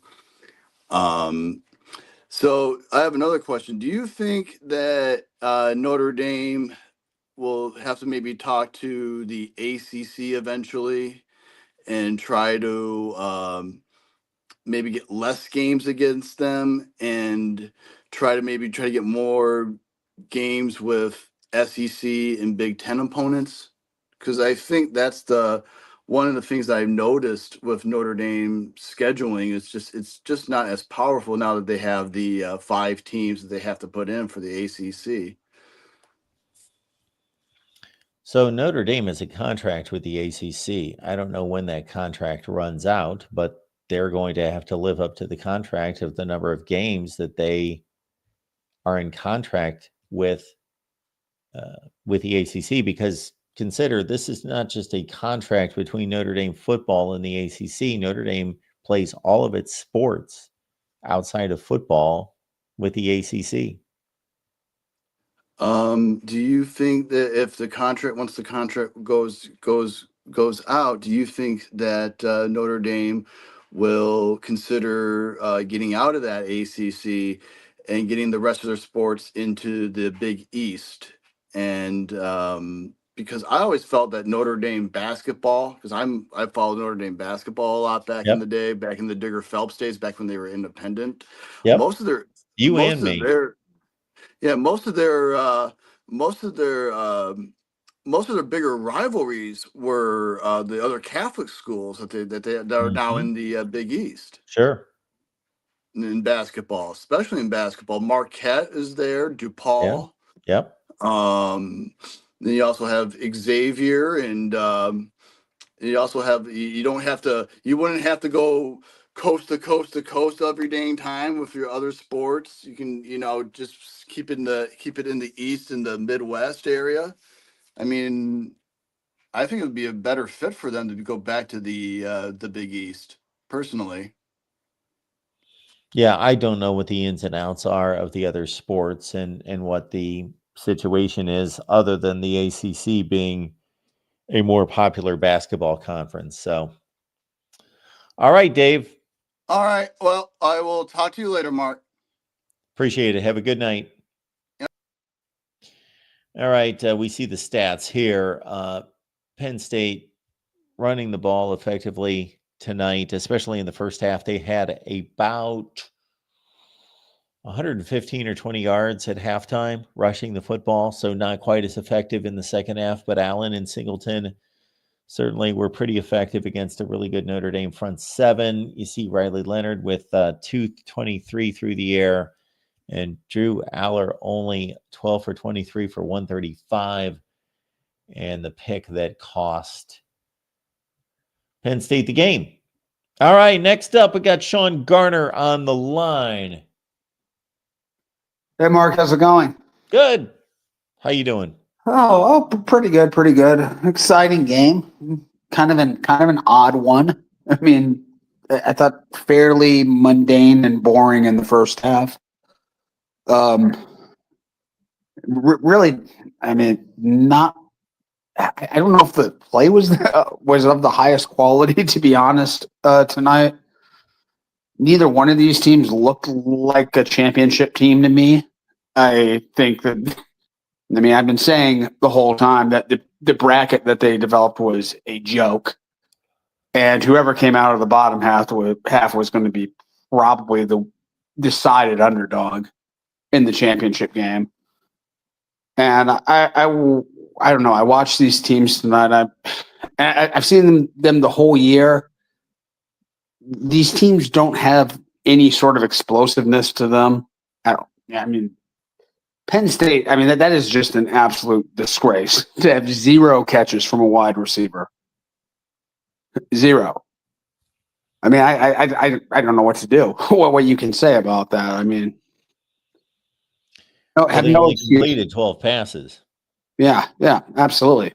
I mean, part of that was Aller. I mean, I don't think I felt, especially early in the game, he was not in rhythm at all. He was off on several throws. And Riley Leonard, I mean, he's kind of a ham and egger at quarterback there. I have a hard time seeing this team beating either of the two teams. With this, sort of herky jerk of an offense that they have. Because I'll be honest, I think Notre Dame's defense also is maybe a touch overrated. They have had a really, really cush schedule of offenses this year. And when I saw Lincoln Riley's USC team be effective, throw for like close to 400 yards against them, and then you look at who they actually played through this season, I mean, are we giving this secondary for Notre Dame a little too much credit? Because I don't know. I don't think they're going to be able to do anything against the Texas or the Ohio State receivers like they did tonight. Well, they did give up, again, no catches to Penn State's wide receiver core, which is certainly not anything to write home about. But Penn State's wide receiver core does not customarily catch 0 passes. No, but they haven't been productive all year. I mean, that has been a major issue for them. And I don't know. I just look at this committee. I'm kind of praying for Notre Dame to get blown out. Not particularly.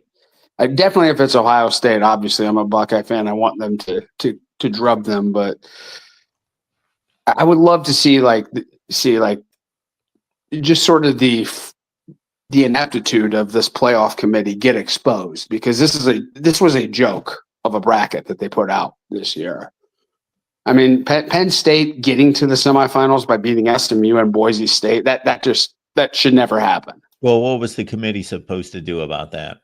Well, one, you definitely do not seed Penn State over a team that beat them and had basically the same record. Sure, Had easily. Yeah. You don't seed a Notre Dame team that had the worst loss by far of any team in the playoff field and had no high quality wins above the other teams that had more impressive resumes.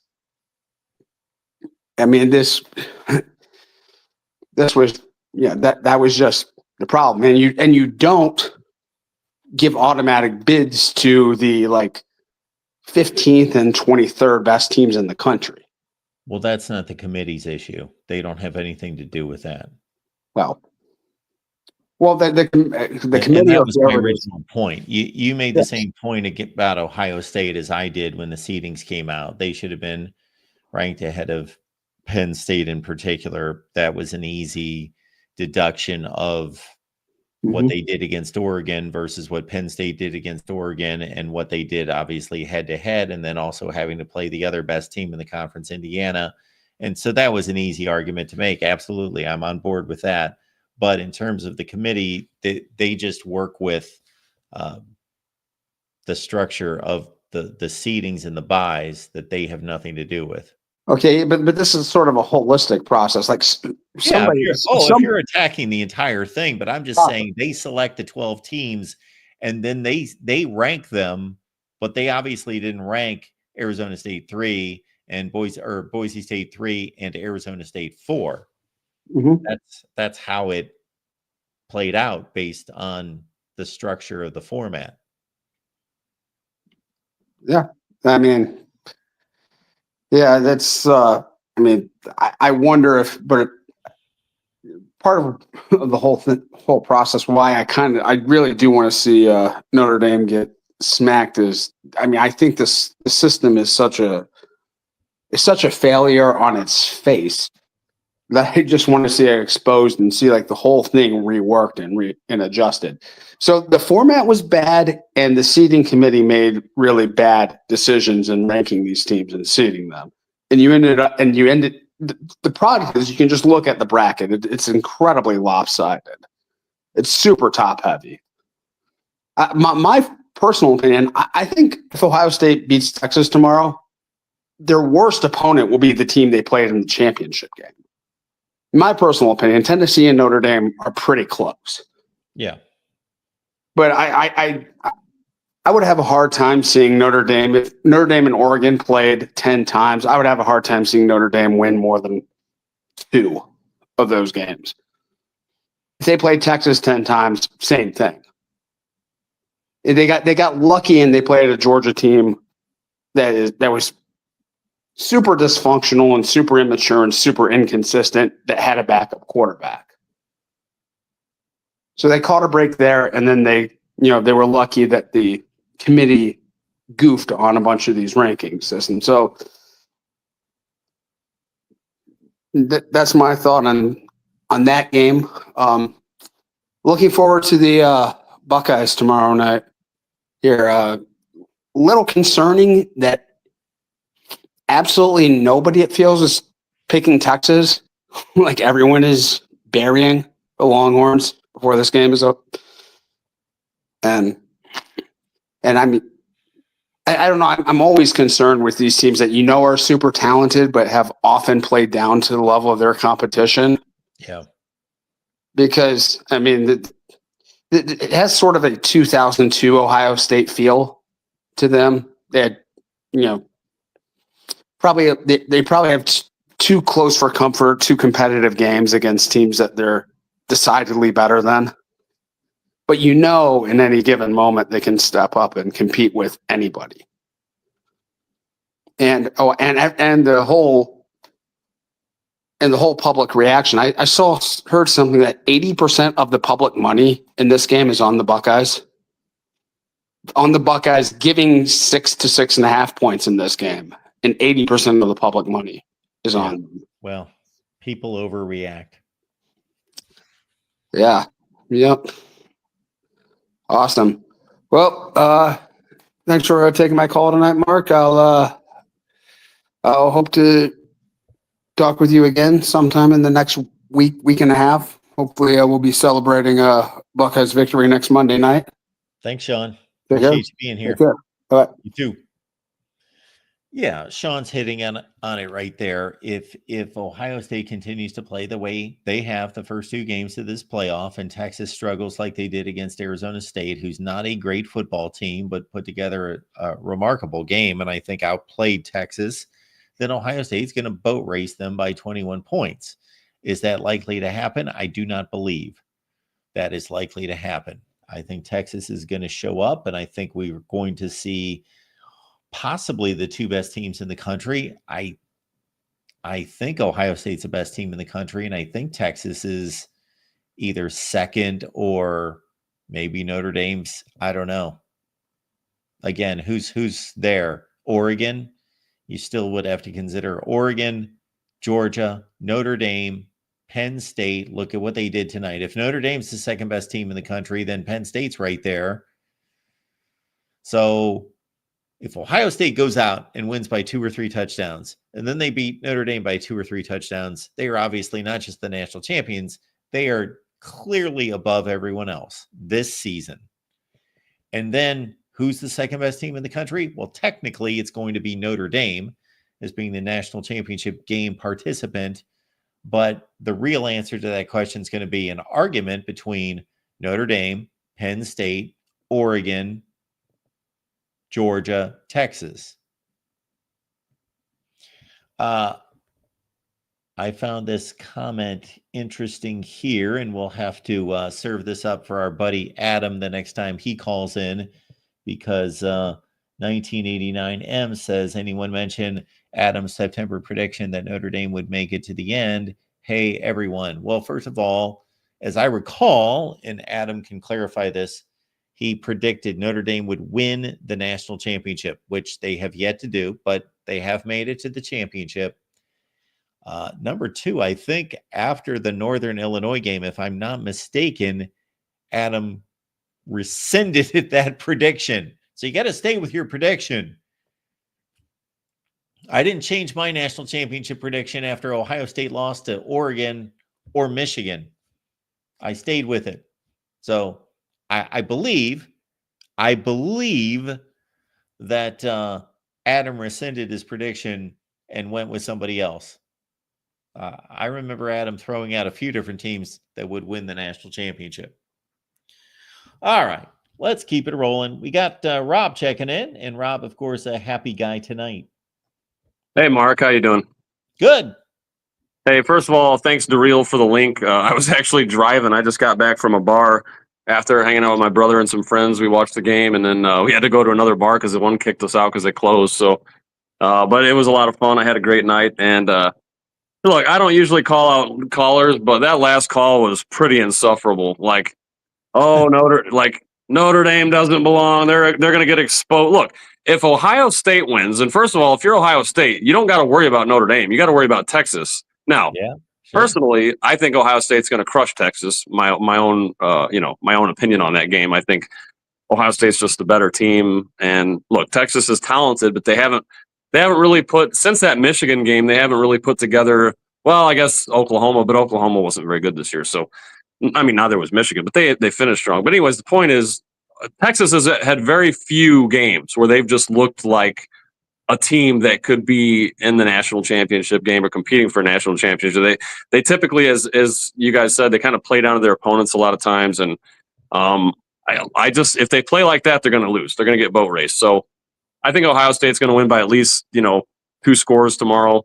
But that's beside the point. If you're Ohio State, you got to worry about Texas. You don't got to look at Notre Dame. Secondly, if Ohio State wins and if they beat Notre Dame and boat race them, which I don't know if they're going to boat race them, but let's say they do. That doesn't mean that Notre Dame is exposed. That just means that Ohio State just showed that they are clearly, by far, the best team in college football this year. That's what that means. Like, because who else got boat raced? Oregon? Are we going to say that Oregon didn't belong? Are we going to say that Tennessee didn't belong? Like, those are a couple of good teams.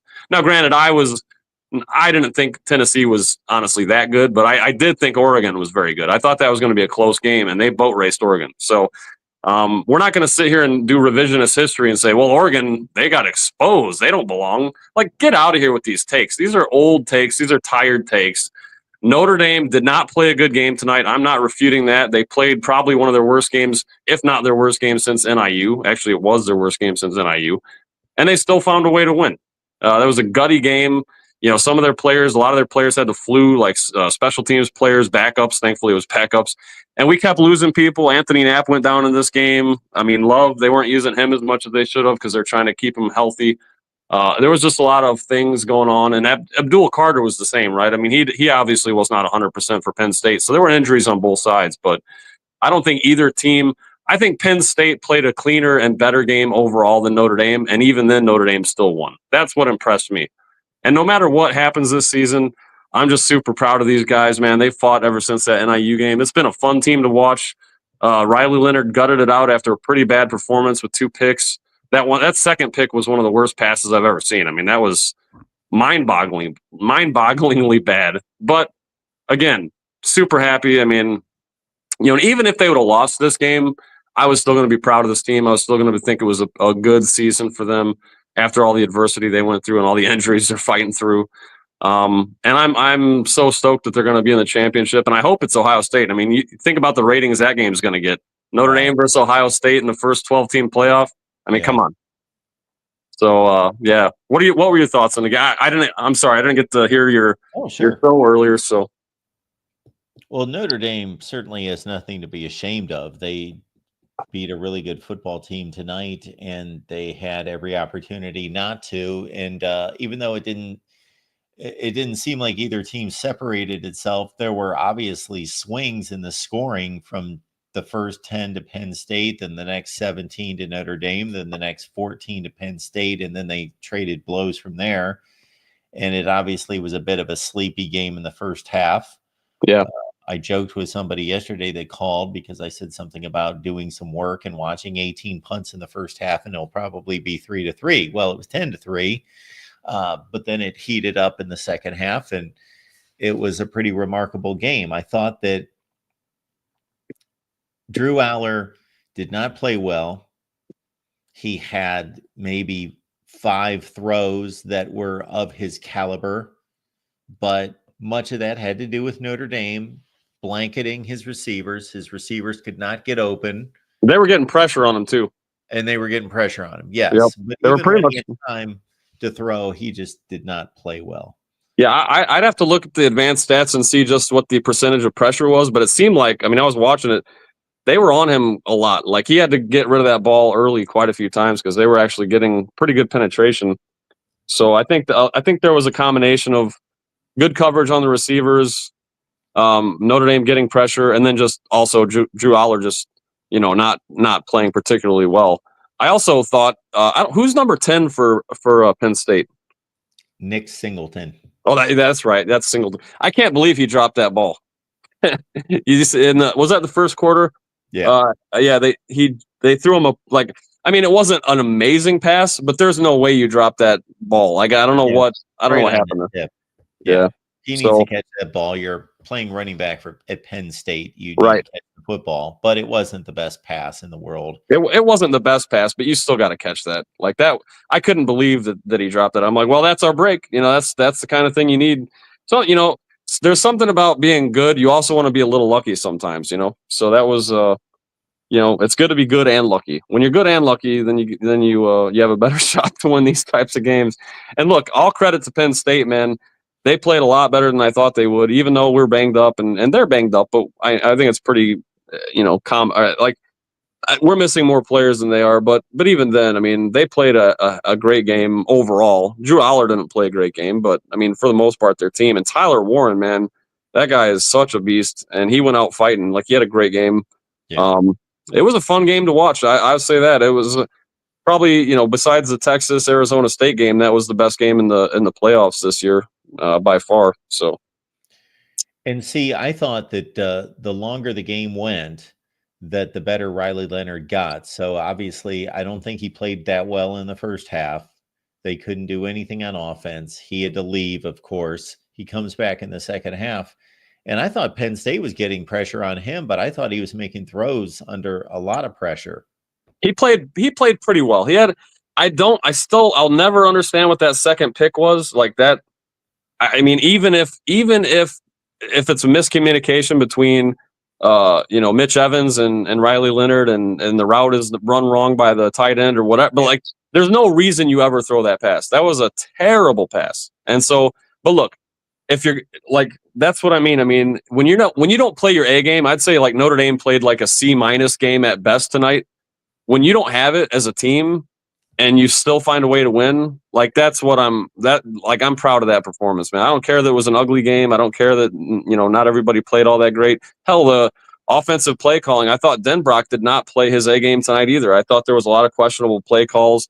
I do think some of that has to do with, I'm not sure what was going on with Jeremiah Love. Like, they seem to be just really trying to protect him, which is smart, but I mean, every time he touched the ball, it was electric. I mean, I'm going to watch that touchdown run that he had, that he should have been down 5 yards away from the end zone. Like, he should have been down 100% of the time, every time, but he still found a way to get in the end zone. That was epic. So for me, it was a great game. I know some Penn State fans are going to be sad, but they got, if you're a Penn State fan, you should still feel good about the season you've had. That was a great performance. Didn't quite win, but yeah, it was a great game, man. And I'm looking forward to playing whoever we're going to play in the championship, although I think it's going to be Ohio State. So, hey, that's going to be – hopefully I'm back here tomorrow night congratulating you for your Buckeye victory, Mark. Well, I appreciate it, Rob. I will just ask you one last thing before we move on, and that is so you're giving your Notre Dame team a C- for this performance. So I'm not seeing what you're pointing to in the regular season that would show that this is a C- against this team. They just played the best team that they've played this season. Man. Yeah, maybe. Definitely the best. Like, so Georgia has obviously way more talent than Notre Dame, or if we're looking at just recruiting rankings, Georgia was the most talented team that Notre Dame played this year. Sure. Their offense didn't play well, but Gunnar Stockton was not the reason Georgia lost that game. He played well. In fact, if you look at that was another thing the last caller said. He's like, "Oh, if Texas wins, Notre Dame's going to get smashed." Really? Texas had 2 shots to try to beat Georgia and lost both times, one of which was at Texas. Notre Dame basically played a home game against Georgia in the playoffs and beat them because it was closer to New Orleans. There was more Georgia fans there. So I don't want to hear this Texas would smash Notre Dame nonsense. Maybe they would, but there's no great evidence to suggest that that's the case. Anyway, my point is, Georgia was the most talented team Notre Dame played. Sure, their offense was not quite clicking the way it should have, but I mean, Gunnar Stockton, I think he's going to be a pretty good player. But yeah, Penn State definitely had a better all-around offense than Georgia did. It's hard to say which defense was better. Notre Dame didn't really play that well offensively against Georgia. They kind of got, they got that one pass touchdown at the end of that, after that strip sack fumble, and then they had the kickoff return. But aside from that, their offense was fairly anemic. So I would say it's definitely one of the best 2 teams that Notre Dame played this year. But I also think Penn State played a really good game for them, and Notre Dame, like I said, Notre Dame, what they do, remember, this is only the second time all season that they have trailed after the first half. The other time was to Northern Illinois. Notre Dame typically just grinds you down, kind of like how Joel Klatt used to call Michigan a boa constrictor. That's basically what Notre Dame likes to do. They like to run the ball a lot, get a lead, and then just lean on you and run the clock out for the rest of the game. So for them, they were just sloppy. They were missing plays. Mike Denbrock was not calling what I thought was a good game. He was throwing a lot of passes on first and second down without even letting Jadarian Price or Jeremiah Love touch the ball. Like I think it was like the first offensive series he brought in Aeneas Williams before he brought in Jadarian Price. So I don't know. I think there was a lot of things I didn't love about the offensive game plan for Notre Dame tonight. The defense kind of bent a few times that I was surprised, and I don't think the defense played up to their potential. They played tough when they needed to. They got the stops when they absolutely needed to. So I'm not going to say they played like an F or a D, but I would not say this was definitely one of their best performances of the year. I mean, just personally from watching this team all season. Okay. All right, Rob. Thanks for the call. Yep, and go Bucks, right? Let's get that Notre Dame Ohio State matchup. All right, Rob checking in. And we've heard from Will. We've heard from Rob. Not heard from any Penn State fans tonight. All right, we got Michael checking in tonight. Welcome into the Voice of College Football, of course, sir. Hey, Mark, thanks again, man. I hope you had a great day today and your meeting was productive and went well. Absolutely. How about yourself? Not bad. I want to unleash my inner Dennis Green so bad, but I'm not going to do it. You're going to what? You would like to do what? I'm sorry? Remember the Dennis Green rant after the Bears-Cardinals game? Yes, of course. Yes. I really want to do that on James Franklin tonight, but I won't do that. Were you rooting for Penn State? I was kind of, because I'm not a Notre Dame fan, and I'm kind of going for the Big Ten. But why would you not run the ball 3 straight times, run the clock out, then go to overtime? Especially when you're in your own 20 facing the shadows of your goalpost. Well, my answer is that he wanted to put the game in the hands of Drew Aller. And that was obviously a mistake. I don't think it was an egregious mistake. I am on board with you. I was sitting there watching the game thinking, for as much as I would love to say, go for it, go for the gusto, 40-some seconds left, put the game plan on the shoulders of Drew Aller and let him prove it and take advantage of this, because I generally side with being aggressive in a wise way, limiting your risk. But yeah, I just didn't have a good feel about that because Aller didn't play well the entire game. No, he And didn't. Notre Dame's defense obviously put pressure on him. The secondary covers well. I didn't have a good feeling when they came out of the 15-yard line and Greg McElroy said, put the game on Aller here. He's safe with the football. He's only thrown 9 career picks. And I just had a feeling. No. Yeah. Talk about giving the KOD. I would have gave the ball to Nick Singleton, man. Let him see what he could do. Yeah, that probably would not have been much. We would have been playing overtime. Well, yeah, but I mean, if he could have got it busted out a good maybe 15 to 20-yard run. But can't cry over spilled milk, though. No, that does remind me of a Flintstones episode, though. Happy belated birthday to your favorite musician the other day. Yes, absolutely. I took in a lot of Elvis content the last couple days. But not like I'm not doing that every day, but I've been following you for 5 years now, and you've never said it. You might have said it, but what is your favorite Elvis Presley song? I don't have one. There's way too many. There's hundreds. I don't have one. I don't have 10. I don't have. You talk about trying to rank stuff. I've been trying for years to rank his songs, and there's way too many. I love hundreds of them. Heartbreak Hotel and Jailhouse Rock for me. Okay, absolutely. Jailhouse Rock, yeah. Both of them, yes. And Love Me Tender would be number 3. Okay. That would be like 1A, 1B. All right. Thanks for chiming in on that one. Yeah, but anyway, do you ever get the feeling sometimes in the opinion or something like saying, like, I know you're picking Ohio State to win its majority, but do you ever get the opinion? How do you know that? Come on, Mark. You don't know my picks. Yeah. Let's not spoil my picks for my Patreon and YouTube members. The cat's already out the bag, Mark. I'm just joking. Anyway, but do you ever get the feeling like opinion or something like that? Something crazy is going to happen, and Ohio State might end up losing? Well, absolutely. We've seen this so many times in sports where we think we've got it figured out. We think, well, look at how this team's playing. They look unbeatable. Look how this other team's playing. Wow, they got a lot of flaws and weaknesses. This one's pretty well set up. We know what's going to happen. We don't know what's going to happen. Texas, from a talent perspective, is just as good as Ohio State. But they ran for 50 yards against Arizona State. They ran for 30 or 40 yards against Georgia. They're going to have to run the ball to some degree to win this game. But what's Ohio State? I mean, I've seen Ohio State a few times this year. What is your defense? Is it the pass defense or is it the rush defense? It's the everything defense. What do you mean? What is it? What is good or what's a weakness? What's the weakness? They don't have a weakness.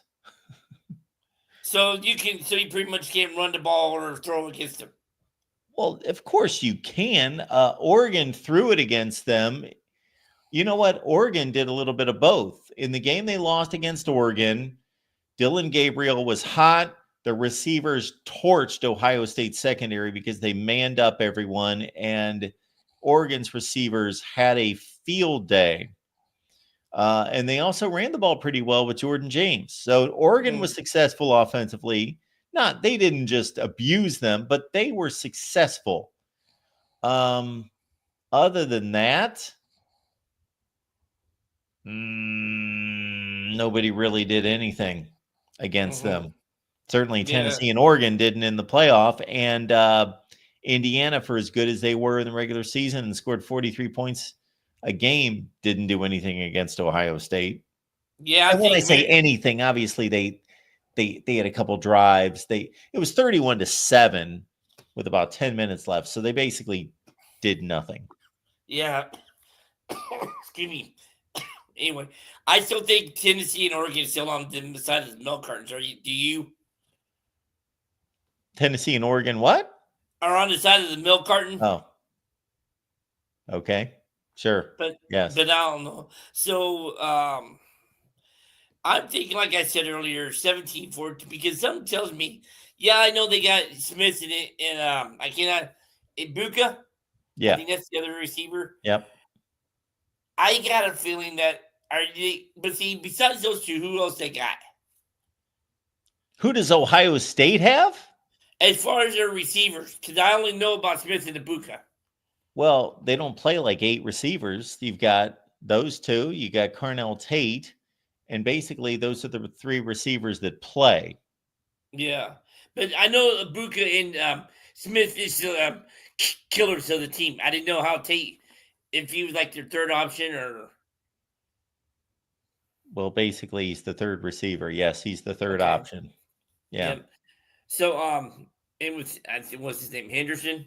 They don't throw to the tight end much, but G. Scott's a good tight end. They threw to him in the first play against Oregon in the Rose Bowl, and he went for about 35 yards. Yeah. Don't get me started on that game, by the way.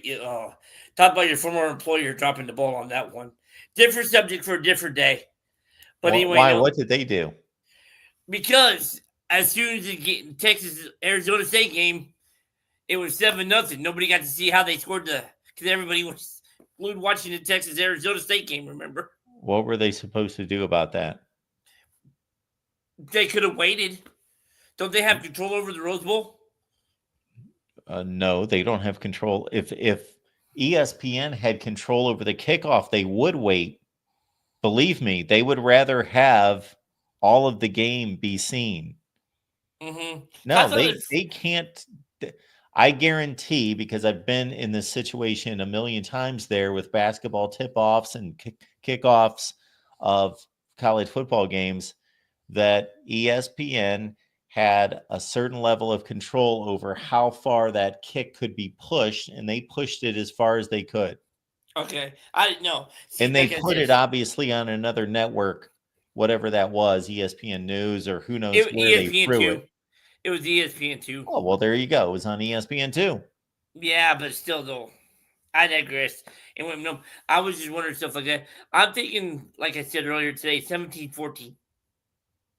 Or do you think 17. It might be? Or do you think it might be a score like the game was tonight with Penn State and Notre Dame? Well, I think it could be all over the place. I think it's going to be above 10 and below 50. Okay.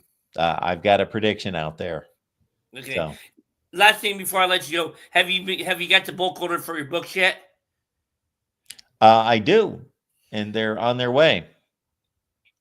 Okay, I was wondering because I never got a chance to get because I had a couple of financial issues. Now that I got that squared away, I didn't know if you still got some left or are they all already sent out.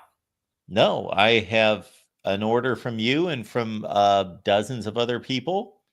And as soon as I receive these, I'll be contacting you and everyone else.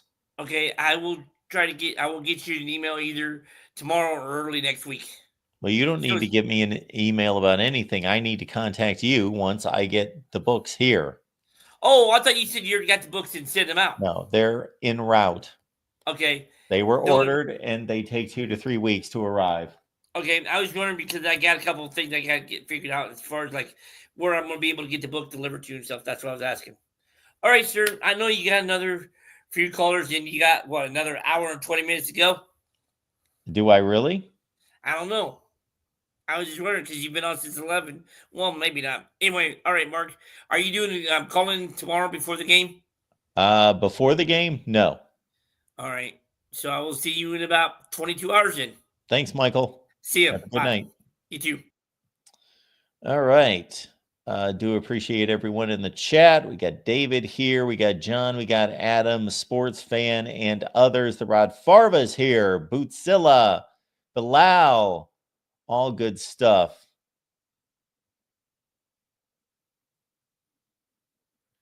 Very good, very good, very good. All right, folks. I will throw the call-in line out there.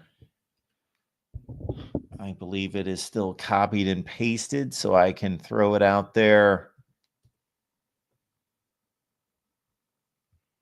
And we are nearing the end of the college football season, of course. And boy, for as much as I love watching college football, I do like to get to the end of the season because I'm going to throw out my top 25 that actually makes sense, of course, final edition. And I'm also going to, of course, I'm going to go through all sorts of rankings and ratings. So we're looking forward to doing all of that. We're going to rank the conferences, and I've got all sorts of topic ideas in mind. Adam's showing up for us tonight. Adam, what's going on?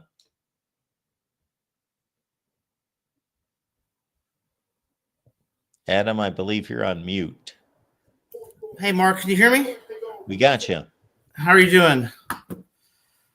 Good. How are you? Yeah, thanks for taking my call so late. So you're largely correct that I did predict Notre Dame to win the national championship, but after NIU, I expressed much less confidence in that position. Sure. But I still believe that Notre Dame could go deep into the playoffs, and I think that they do have a chance to win the national championship. I guess my comment is this. So when I think of Notre Dame this year, I think of the 2002 Ohio State team, the team that played Miami, and in which everybody thought that Miami just had the speed and the talent to overwhelm that Ohio State team, which I think won in 2 overtimes. I think this Notre Dame is comparable to that Ohio State team, and I think they have the intangibles, and I keep going back to this, the intangibles to beat an Ohio State or a Texas, because there's many teams like 2006, you had Texas against USC in the Rose Bowl. Most people thought USC would come away with the victory. They didn't. So there's a history in both national championship games and in other games of teams with lesser talent defeating a more talented team that people expect to win. And I think this Notre Dame team has those ingredients similar to what Michigan had last year and Ohio State has in 2002. And I don't think people take into account the intangibles of a team. When players are truly a team, when they have that hunger, when they have that mindset, that culture, they can beat anybody. So what are your thoughts about the comparison and about Notre Dame's prospects? Well, I think that most people get caught up in passing yardage, and that catches people's attention, and they're impressed with downfield throwing and a pass offense. And so that gets overrated. And a lot of the things that you're talking about get underrated. So Would Ohio State be a substantial favorite against Notre Dame? Yes. I don't know what that figure would be. I would think that they would be somewhere in the 7 or 8 point range against Notre Dame. But I don't think it's a mismatch in any such way. I do agree that now the one thing I will say is that getting to this point in the season, regardless of how talented a team is, they've probably shown that they also have grit, team chemistry, leadership, all those things, or they would not have made it this far. So maybe Ohio State has both of those components working for them against Notre Dame. No, I agree. If they make it.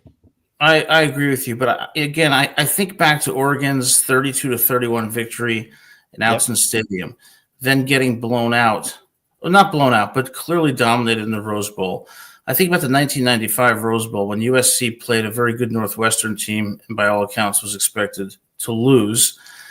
And again, I think of that 2010 national championship and the 2006 national championship. So the record is replete with examples of teams that had less talent, but nonetheless came out because it comes down to one game and one day, just like when the Giants beat those 15-0 Patriots.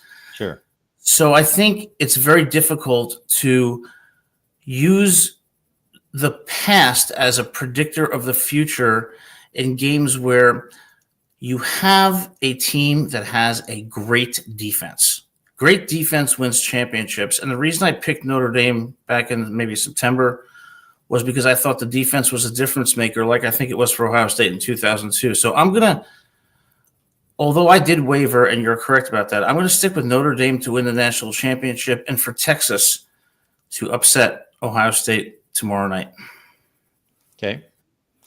I know I'm the only one who's probably saying that. So, but, you know. I was just going to clarify. Did you say that USC was an underdog against Northwestern? I believe they were an underdog in 1995 because I was at USC at that time, and I believe they were an underdog. I would have to confirm that. But if I recall correctly, it was widely expected that Northwestern was the better team and would defeat the Trojans, who had just come off a loss to UCLA called the Miracle on Figueroa when Terry Donahue went in there and with Cade McNown shocked the Keyshawn Johnson and Brad Otten-led Trojans. I was at that game, and it just shows me that throughout history, like I said, it's replete with teams that shouldn't win actually winning. And I just see this year playing out like 2002, where Ohio State took down Miami. I think Notre Dame is going to take down and slay the dragon against either Texas or Ohio State. Okay. I didn't remember the point spread being that necessary. It wasn't substantial. I'm looking at it right now, and according to two sources, USC was a 2-point favorite. I actually thought USC was like a 7 or 8 point favorite in that game. But anyway. No, that was, I think it was, I think Pat Fitz. Yeah. I thought, wait, did I freeze? One thing, again, I look at Northern Illinois. So Northern Illinois goes into South Bend and beats Notre Dame. How does that happen? Well, it happens because games are more than statistics, and they're more than just 4 or 5 stars. There's these intangible qualities that on a given day can make anybody beatable. And I think 2025 is going to be a repeat of 2022. I think Notre Dame wins the national championship in overtime like Ohio State did against Miami. Well, I cannot poke too many holes in your premise there. I think that Ohio State's the best team, but the best team doesn't always win and doesn't always show up. And Notre Dame has made it this far. Therefore, they've earned it. Well, yeah, and I think on paper, Ohio State is probably the better team than Texas. But I think it comes down to the trenches, and that Texas defensive line against that Ohio State offensive line, I think is going to give Will Howard problems, and I think it's going to be hard to run the ball. And I think Sark's going to come in with a game plan that is going to challenge Ohio State. Now, I went to Ohio State, so my personal biases are in favor of Ohio State. But I think, like, in baseball, football, or any other sport, it never plays out the way you expect it to play. You never expected Sister Jean and Loyola of Chicago to go as far as they did in the playoffs. So what often may appear predictable is a trap. And I think that the intangibles are going to determine this. And I think in the Cotton Bowl in Texas pulls it out. And I think that Notre Dame wins against Texas in overtime. But we'll see. I've been wrong most of my life, so this would just be more par for the course. So we'll see. I wouldn't say that, Adam, not based on my experience in our conversations, but or for a significant period.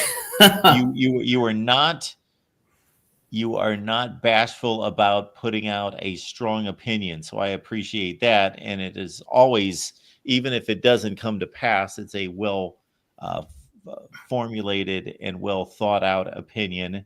And certainly when it comes to selection of playoff teams in a playoff format, I've always enjoyed our conversations there and your out of the box suggestions, which I challenge only to make it a good discussion, but have always thought that they were well conceived. Let me ask you this last question. Sure. Who would have been your 12 teams in the playoffs? Because another thing that I want to clarify is at one point you were heavy on South Carolina over the last 3 or 4 weeks of the season. And then you popped into a couple chats and you were pushing Florida there at the end as well. Yes, I would have. I don't know if I could say off the top of my head who all of the 12 would have been. I would say that probably a majority of them would have been what the committee chose. I would probably not have chosen Indiana, Boise State, and SMU. I would have chosen South Carolina, and I would have chosen Florida. And the reason I would have chosen Florida is because at the end of the year, they were among the top 3 defenses in the country in total defense. They defeated Ole Miss, and they were hot. And I always go back to my example of my 10-6 Giants in 2007, who made it as a wild card and defeated the 15-0 Patriots, and then did it again in 2011. Records do not tell the whole story. They're the beginning, not the end of the inquiry. And if we're going to have wild cards, if we're going to have a 64-team field in college basketball, there's a reason why they do that, because they know that teams with less stellar records nonetheless may have the ability and, in fact, may win a championship. And we've seen that with the Giants, and we've seen that with several wild cards who have won a Super Bowl. So South Carolina and Florida, I would have left out Ole Miss. I would have left out Alabama. But again, I would have left out SMU, Indiana, and Boise State. All right. Always great talking to you, Mark. Thanks so much for having me on. I appreciate it. Thanks. All right. Adam. Have a great night. Good night. Adam hosts our Rutgers show and Rutgers channel, and you can join him I'm going to have to look it up. It's either Monday or Tuesday night. It's probably Tuesday. Hopefully somebody can put that in the chat. I've got a listing of the shows in a Google Doc, but I don't have that in front of me right this second. And we've gotten to the point on this network where we have too many shows that I can't remember exactly when all of them air. But go to the Rutgers channel, check out Adam's previous work, and of course, what's coming up on the Rutgers channel. All right, the Rod Farva says he's got a listing of Elvis songs that apparently are his 5 favorite. Never been to Spain. Of course, Elvis never did that in the studio. That's a live version from Madison Square Garden. Elvis on tour in 72. That's phenomenal. It's a great song. Is it in my top 5? Absolutely not. It's nowhere close to it. It's in the top probably 50, maybe more like 100. Elvis did over 700 songs in the studio, and with live versions that he never did in the studio, over 1,000 recordings. So I put Never Been to Spain in the top 100 for sure. Maybe the top 50, probably not. So that's still a high 5 to 10% range. Promised Land, not a huge favorite of mine. That's more in the top 300 range. Good song. A lot of guitar to it, written by Chuck Berry. Yeah, it's a funky song that a lot of people like. It's just it's basically a 50s rocker that's updated in the 70s is what it is. But really good song. But it's not on my playlist. I don't listen to it. Kentucky Rain, I've also always thought was an overrated song. Not a big fan of it. It's okay. I don't listen to it. I probably listen to 100 to 200 Elvis songs on a regular basis, and Promised Land and Kentucky Rain are not there. But yeah, if I hear Kentucky Rain, I'm not going to shut it off. And a lot of people love that song. So I get it. I get it. Now, if my son was sitting here, he'd tell you yes to Kentucky Rain. If I Can Dream is just an anthem. It's just a beautiful song. It's just a heart-warming, heart-touching, just a, social statement. It's a great song. I don't sit and listen to If I Can Dream, though. I got to watch him do it. Where would I rank that? That would be in my top 100 somewhere. So it's not like maybe top. I don't think it's top 50. If I Can Dream would not be one of my top 50 Elvis songs. No, it's between 50 and 100 somewhere. And then Love Me. Love Me is a beautiful song. That would be in my top 20 or 25. Yeah. Various versions of it. So you got the studio recording and you've got a ton of live versions. So I'm not going to go through all of that. The 68 comeback special or the version from the Ed Sullivan Show in 56 would be my favorite versions of Love Me. But that's one of my favorite Elvis songs. So there we go. What are we doing at this point? We got about 314 on the line. The Impossible Dream, that's a good one. We got some deep cuts here. Good for you people. We got some deep cuts. Adam's got The Impossible Dream. He only did that a few times in 71, 72. Mary in the Morning. It's okay. I don't really listen to it, but That's the Way It Is. And yes, the 68 comeback special. If you know nothing about Elvis, watch the 68 comeback special. Wet Blanket. Look at this. Now that's a great tune right there. Wet Blanket nailed it. Oh, yes. Trying to Get to You from the 68 comeback special. Oh, he blasts that one out. That thing is, yes, tremendous. Okay. How the Web Was Woven. I really like that song. That's a good song.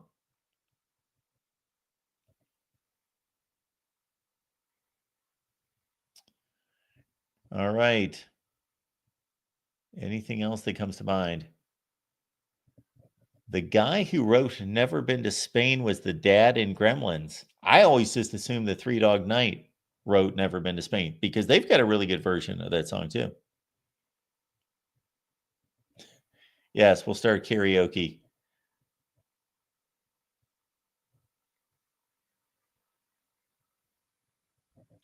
Allison is my favorite Elvis song. Dave, you may want to look that one up. I've never heard of that one. And if I've never heard of it, it doesn't exist. That is correct. Sports fan likes MJ as well. Apparently you do, Adam. I never knew that. I've lost you. I love that song.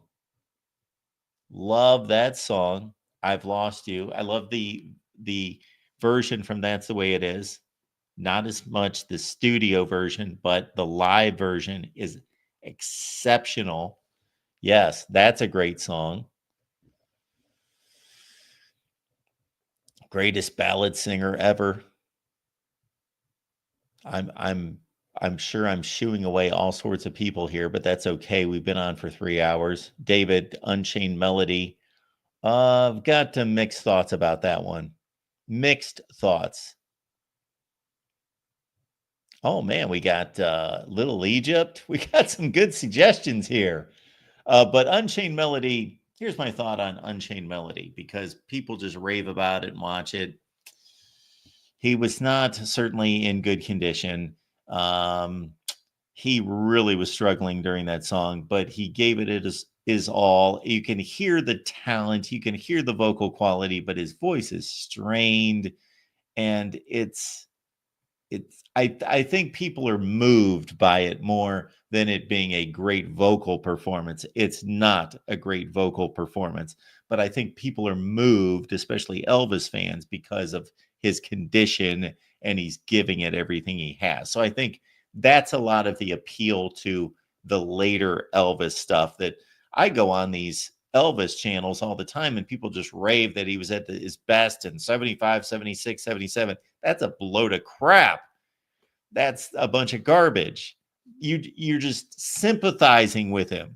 So you're elevating that music as it being heartbreaking and heartfelt, and all of that is true, but you're looking past the man in his prime. He was diminished at that point. And I hate to say that, but it's just the truth. Oh, and Little Egypt. Heck yeah, Little Egypt. I like that song from Roustabout, which is my favorite movie of all time. It is my favorite movie. I'm not going to claim that it's a good movie. It is actually a good movie. It's not a great movie by any stretch. It's a decent movie, but that's my guy, though. And I just think that's I love that movie. I always have. It's funny because one of my best friends texted me a picture. He came across an Elvis movie. This was a couple days ago. And of course, I can just see the screenshot. It's like college football scores.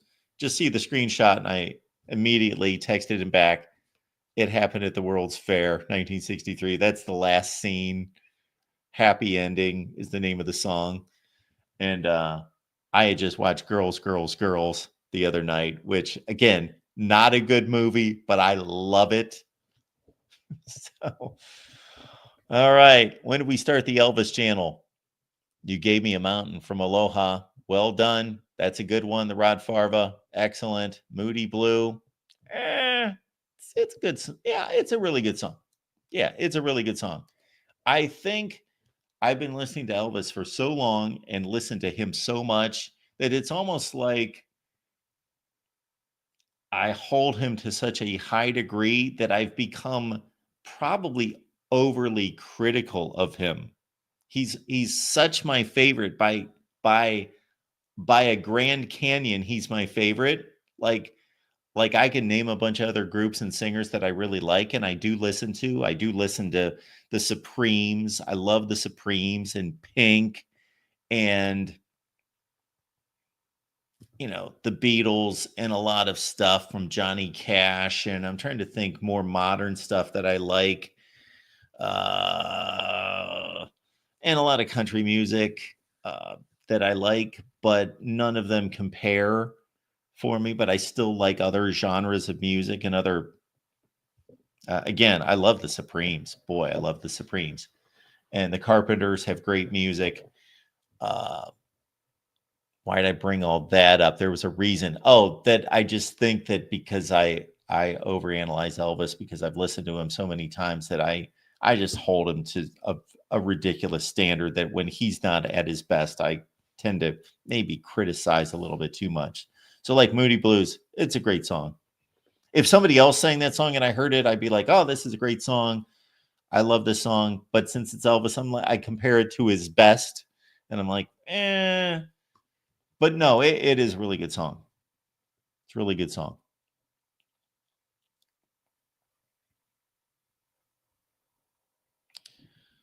Michael, well done. Burning Love, Don't Be Cruel. Yeah. Dave, that's always an interesting comparison, the different eras of Elvis. I'm certainly not going to go into that. People would be all over me or would be bored or whatever.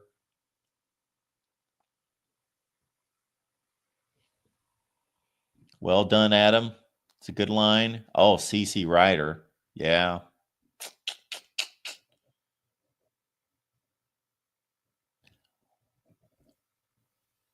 Okay, Hoyt Axton. Hoyt Axton was a country singer, and he wrote Never Been to Spain. Mae Axton, who I believe is related, wrote Heartbreak Hotel. Bilal, yeah, Suspicious Minds. Wow. Now, the radio version, The Master, I like it. It's one of my favorites. But man, you see that guy perform that song in concert, that's just a whole other level. There's a dude on YouTube. His name's Zach. Guy's like 25 years old. He started just doing Elvis, knew nothing about him, nothing about Elvis, knew nothing about him, and just started pounding out the Elvis tracks. And he started from the very beginning, and he is going through like a detailed run through, and he's just blown away. He's just astonished. He had no idea, just thought, I'm going down this path because he's so popular and people are telling me I got to listen to him, but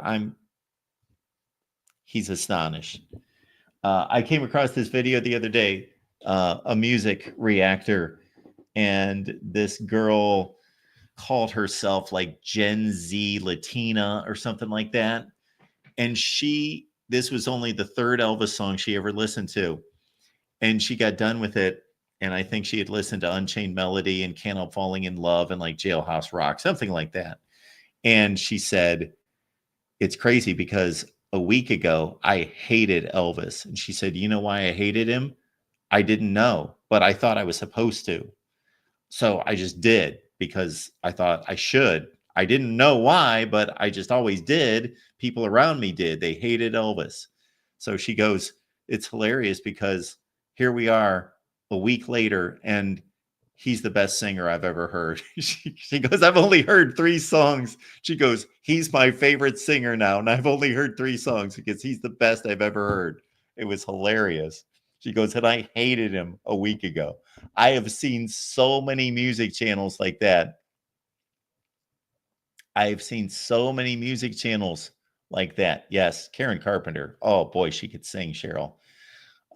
Where there's like this 20-something, and not to bring race into it, but there is a racial factor here. A lot of black people that they said, you know, I was told I'm supposed to hate Elvis, but then they get into him and they're like, I didn't realize that he was this great. I had no idea. And they are blown away. I come across these channels all the time and it's hilarious. People are blown away.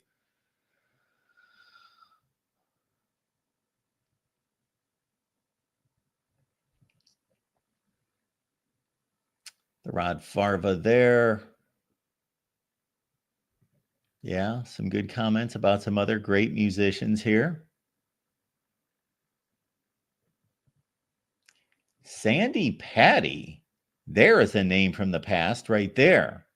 I have not heard a lot of Sandy Patty, but I know she has a brilliant voice.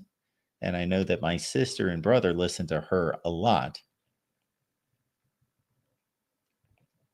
Yes, Adam Elvis said that at his Madison Square Garden press conference from 1972. David likes George Strait. I will keep going. I don't want to say anything negative about anyone's favorite singers. Wash my hands in muddy water. There's a good one, Ralph.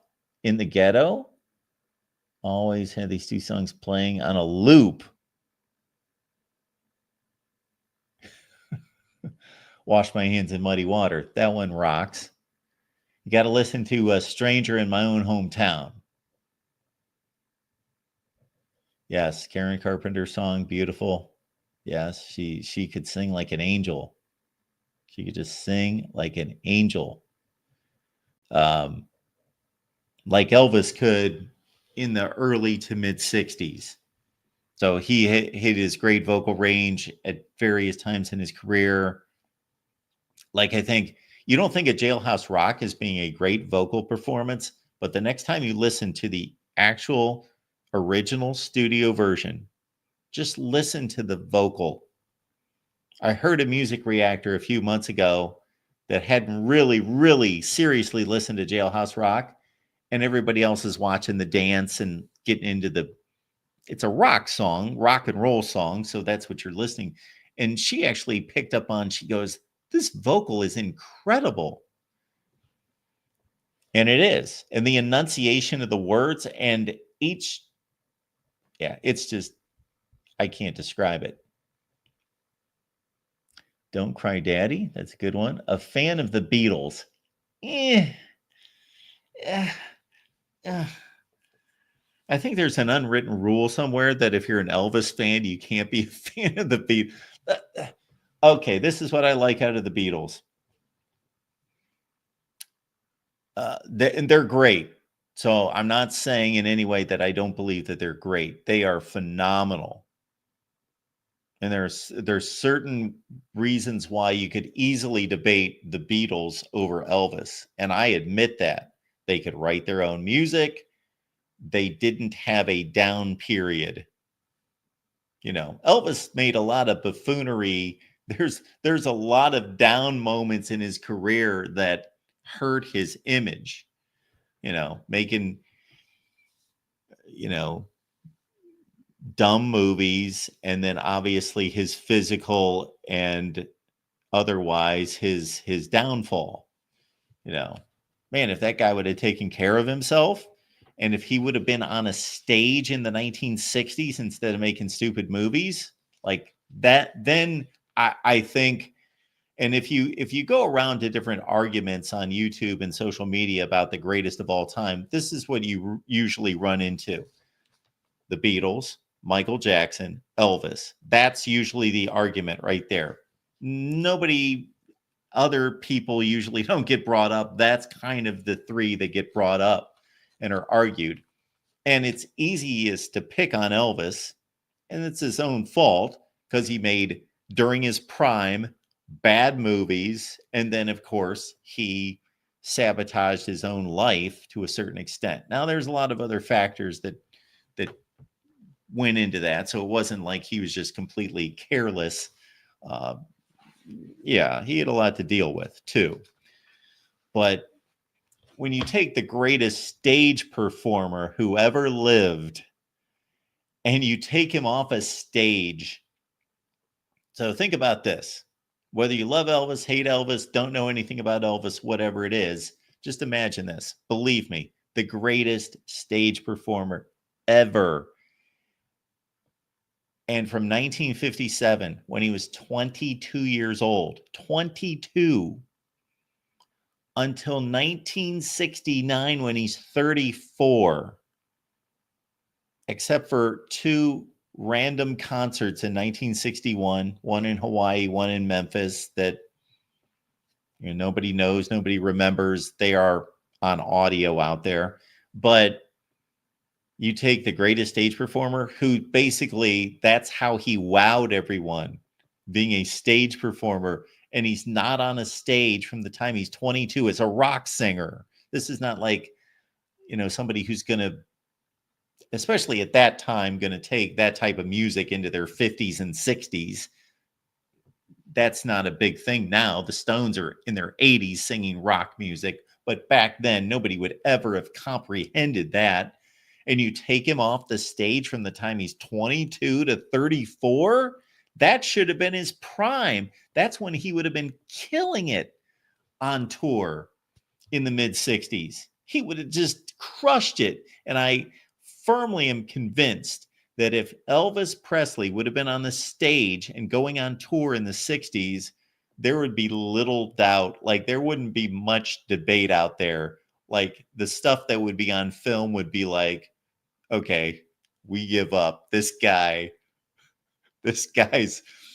I sometimes have imagined myself being like, if I was 20 years older than I am or so, and I would have been in high school, let's say in the 60s, when Elvis was making dumb movies and the Beatles were crushing everything and ruling, that I would have been the Elvis defender in high school going, I am telling you, despite him making stupid, despite you seeing Blue Hawaii and Kid Galahad and Roust About It, this guy's still the best. I'm just telling you, he is the best. But I would have nothing to go on.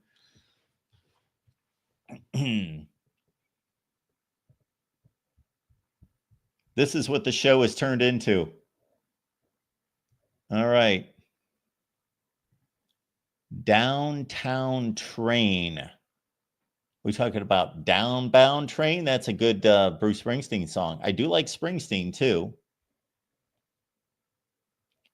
Dave likes Black Sabbath, Clinton, Parliament, Funkadelics.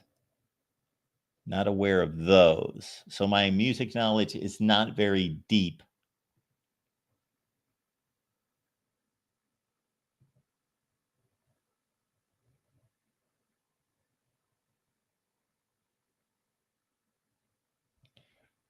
Bootzilla. Yeah. Bootzilla likes me talking about Elvis, but doesn't like Elvis. That's funny. See, I probably missed my window of doing a college football YouTube channel by about 15 years. Like I would have been, I still love the game, still love the sport. Obviously, I've maintained a lot of knowledge between my two ears, but I would have been much more enraged, passionate, just impacted, and it would have been much more entertaining for all of you if it was 20 years ago, because I would have been throwing fits and going crazy.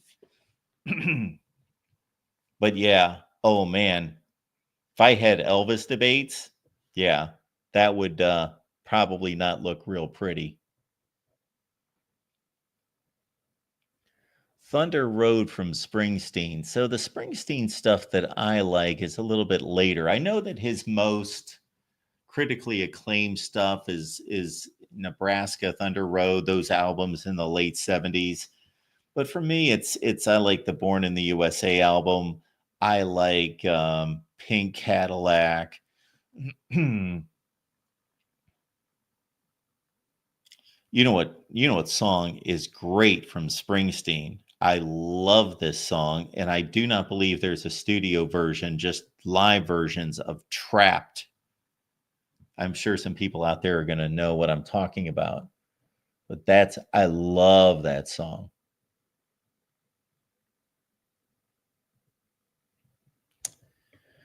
Michael asking me about Colonel Parker. Was he the downfall of Elvis? Adam met Priscilla in 2017. Interesting. Oh boy. I'll say it this way. So the Colonel helped make Elvis. There's no question about that. He did a remarkable job. I don't know that Elvis would have ever been discovered and taken. Well, he was already discovered, but taken to the heights that he would have been. I think talent wins out, and he was already discovered. So somebody else would have found him and picked him up and forged a career. But the Colonel did a remarkable job pre-Army. Television shows, movie contracts, good movies, especially King Creole. Now that's a good movie. I love King Creole. But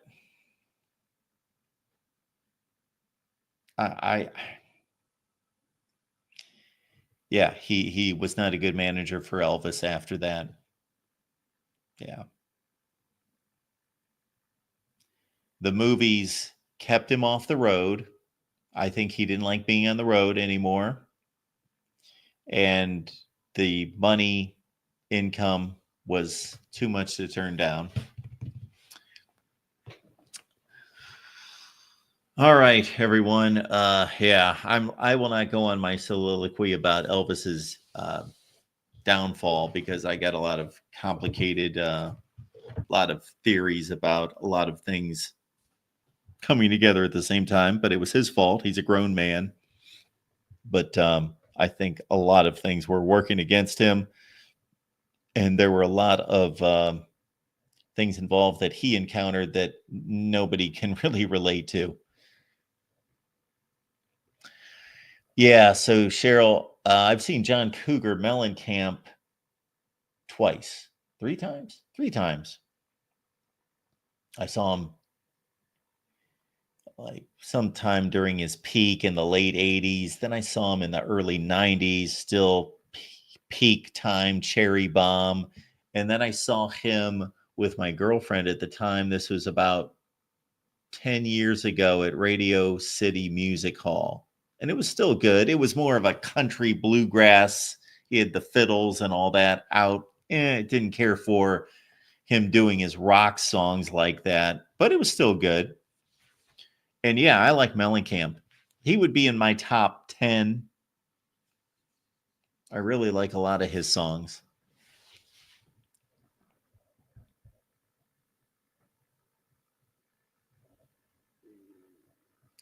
Well, yeah, Janis Joplin's great.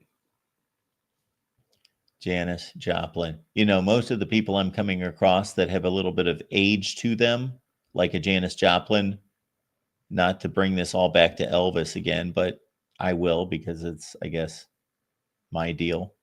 Not the one talking, but it reminds me of a quote from Janis Joplin. Simply, this says it all. You know, somebody asked her about Elvis once, and there's a quote from Janis Joplin where she just says, "Elvis is my man." Just like she's basically saying, yeah, he's the guy. Yeah, it's funny because I posted the post that I showed everyone that I posted on Twitter, and Corey Bratta responded to it something about, "Oh, come on, Mark. He's just one of the best. He's not the best." Okay. We all have our own opinion, but to me, he's the best and nobody comes close to him. But it's funny because Corey really likes Johnny Cash, which I really like Johnny Cash too.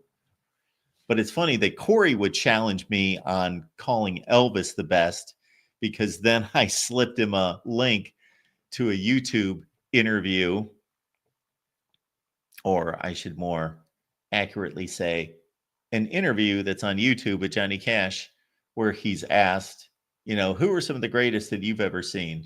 And he basically, it was asked for him to list a bunch of people, like, who are some of the greatest that you've ever seen? And Johnny Cash just goes, "Oh, Elvis, nobody can touch him." That was Johnny Cash's response. Basically, end of conversation. I got one guy for you. He's like, Elvis, nobody could touch the guy. He was the best.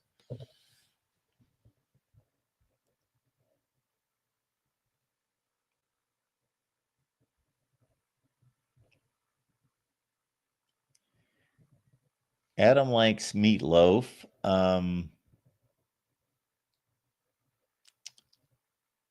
Yeah, I'm not a meatloaf fan, but I, again, appreciate and respect everyone's opinion. And even if I'm sure I'm talking to people out there that don't like Elvis, and that's, you know, it's music. It's either hits you or it doesn't. You know, there are objective qualities to music. Like everybody, some people just argue, well, it's just up to what you like or don't like. And that's mostly true. But there is a thing such as vibrato and resonance and range, and obviously singing on key. That can't be debated. Like you could take somebody, like if I started singing, most of my singing would be on key. I'm not saying it would be good, but it would at least be on key. But would I go off key? Yeah, because I'm not a great singer by any stretch. So that's an objective measure of singing. Like if somebody's singing on key or off key, then somebody could say, no, I love to hear them sing. And you can't argue that. If you want to listen to that person sing off key, then that's fine. But objectively, they're singing off key. So we'd have to bring in some kind of voice coach to explain it better than I am, but can take Karen Carpenter. We'll leave Elvis out of it. Take Karen Carpenter or Whitney Houston or Aretha Franklin, or who else is a great female vocalist, Diana Ross. And then who has become famous as a female vocalist but doesn't truly have a great voice. I can only think of like maybe Bette Midler or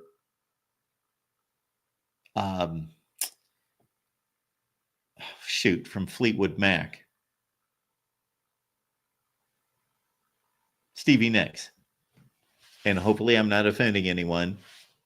but I think objectively you would say that they don't, maybe you like their voices, you like the unique quality. Bob Dylan is not a good singer. Can we all agree on that? You may love Bob Dylan, he's not a good singer. Like, some of that is objective. There's an objective quality. Vocal quality can be measured to a certain extent, but you can't argue somebody into liking something. You either like it or you don't like it. So there's a quality to music that's just visceral. It's a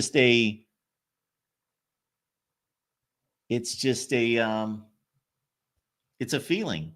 It's a visceral communication, a visceral medium, and it either hits you or it doesn't. The Rod Farva does not believe that Taylor Swift is a good singer. I would like to hear Taylor Swift actually, if she was sitting right here, sing. Like when Britney Spears first was popular, I thought, I don't know if she can sing, because her biggest recordings, her most popular recordings, are so manipulated, it barely sounds human. Like, Oops, I Did It Again. I like that song, but the vocal on it seems so manipulated. I don't even know if Britney Spears can sing. Taylor Swift, now it's not to that degree, but I don't know if she can sing. I'm not saying she can't. My daughter loves Taylor Swift. She's gone to see her. Well, I get it confused with her love for Justin Bieber. She's gone to see Justin Bieber like 4 times, maybe Taylor Swift twice. I like Taylor Swift's music. I think it's a little catchy. I don't know any of her newer stuff, but I was surprised because somebody brought up Taylor Swift, some kind of conversation, and I went back to look at her most popular music, and I was shocked that I actually knew like 18 Taylor Swift songs, and I thought, wow, that's how much it's penetrated my life. Yeah, you're right, Darrell. She is probably the most popular artist. Before she established that status, who did you have? Justin Bieber, Pink,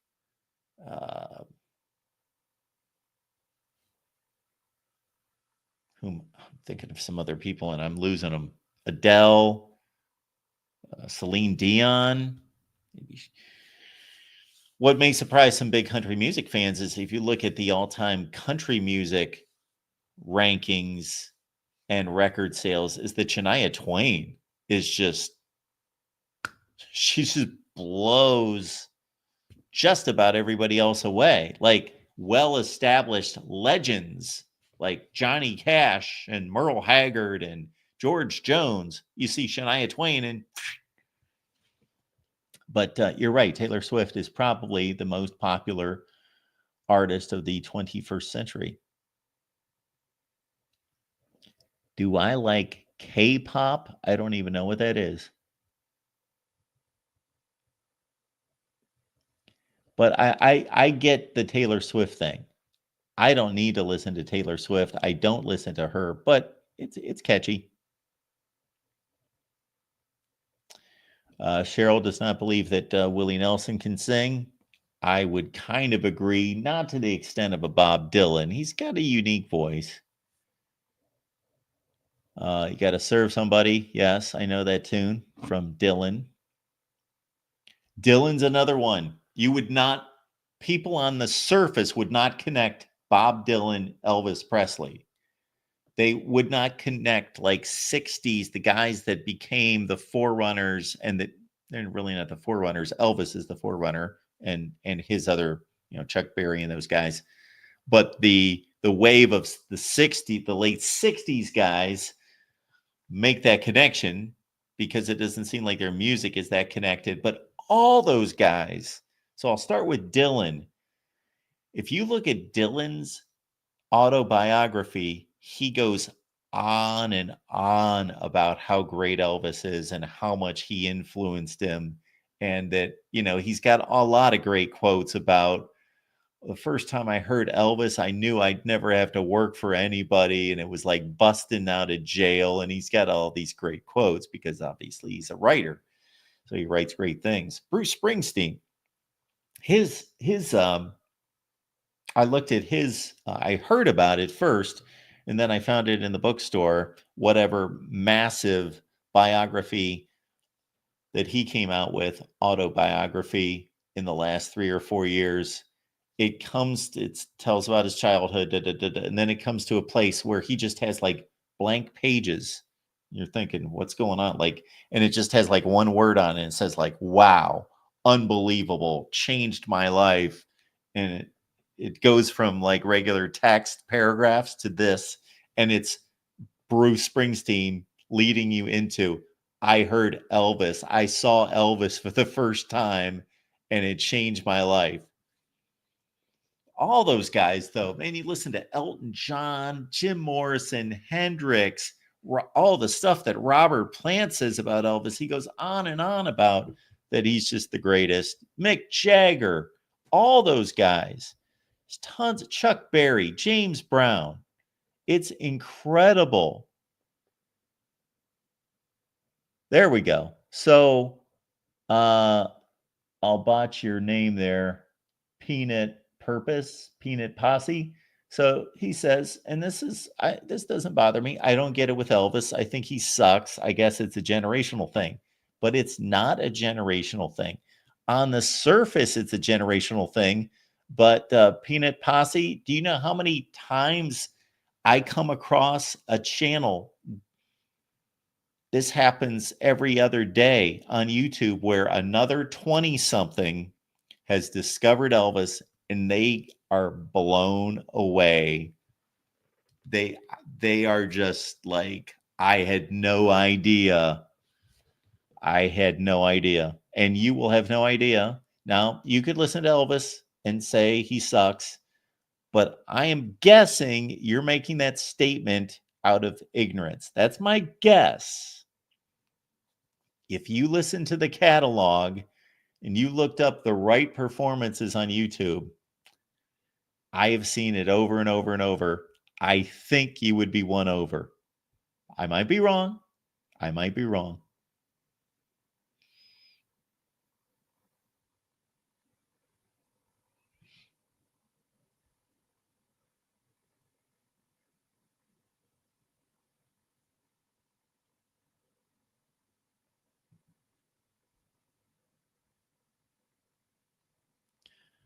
Ralph likes the Bee Gees. I can appreciate their talent. I was starting to give my thoughts on the Beatles, and then I think I got sidetracked.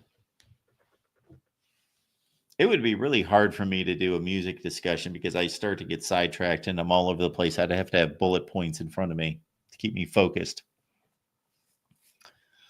So my thoughts on the Beatles is that they're remarkably talented, incredibly talented. And I have to admit, just like many of you should when we're talking about college football, that you are biased.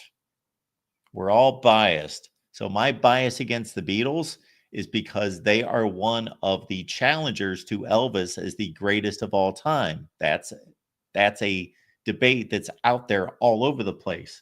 So my natural inclination is to knock them down because that's my guy. And don't touch my guy. But I like the Beatles. I don't need to listen to them. So the rest of my playlist outside of Elvis is got a lot of like the Supremes and Smokey Robinson and John Mellencamp and Huey Lewis and Johnny Cash and Ricky Nelson and Billy Joel and some newer stuff that I can't come up with. A lot of stuff you guys would know and love, I bet. Stuff from the 80s, you know, and newer than that. But the Beatles really don't. I never have an inclination to listen to the Beatles. But that said, I do love Ticket to Ride. Like if we play Ticket to Ride right now, excellent song. Day Tripper, I Want to Hold Your Hand, She Loves You. I like that first wave of the Beatles. Love Me Do. I love that first wave. I am not into the psychedelic stuff. Does not impress me. I don't like it. Revolution would be about the furthest I could go with that. Yeah, it's all, I saw her standing there. She loves you. I want to hold your hand. All of that. But they're extremely talented, and you cannot, of course, debate their popularity and their impact on music. Because all the guys that I just named that say Elvis is the greatest, there's obviously a wave that probably came like 10 years later that they would be saying, well, the Beatles are the greatest, and they were the ones that impacted us.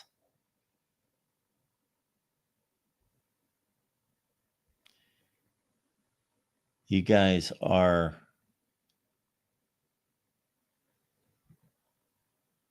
Mark stole my dad's music collection. Well, you know what? It's actually more modern than it sounds, but I really just can't think of anyone in the last 20 or 25 years where I have, except Pink comes to mind. And who else? That that I would say that I could just name like 5 or 10 songs that I like. Everything I like over the last 20 or 25 years, it's like one song from that artist, and that's the only one I like. Like somebody asked me, one of my best friends months ago, they wanted me to send them songs that were not Elvis songs that I liked. And that's easy to do. I hundreds and hundreds and hundreds of songs, and I just started ripping off songs. But when I think about who I like other than Elvis, it's the Supremes, Ricky Nelson, the Carpenters, like the Stones. They've been brought up a few times here. I don't care for the Stones, but Time Is on My Side. I love that song. I think that's a great song. So you would think I would like the Stones, but I really, Start Me Up's a good song. But other than those two songs, no thank you.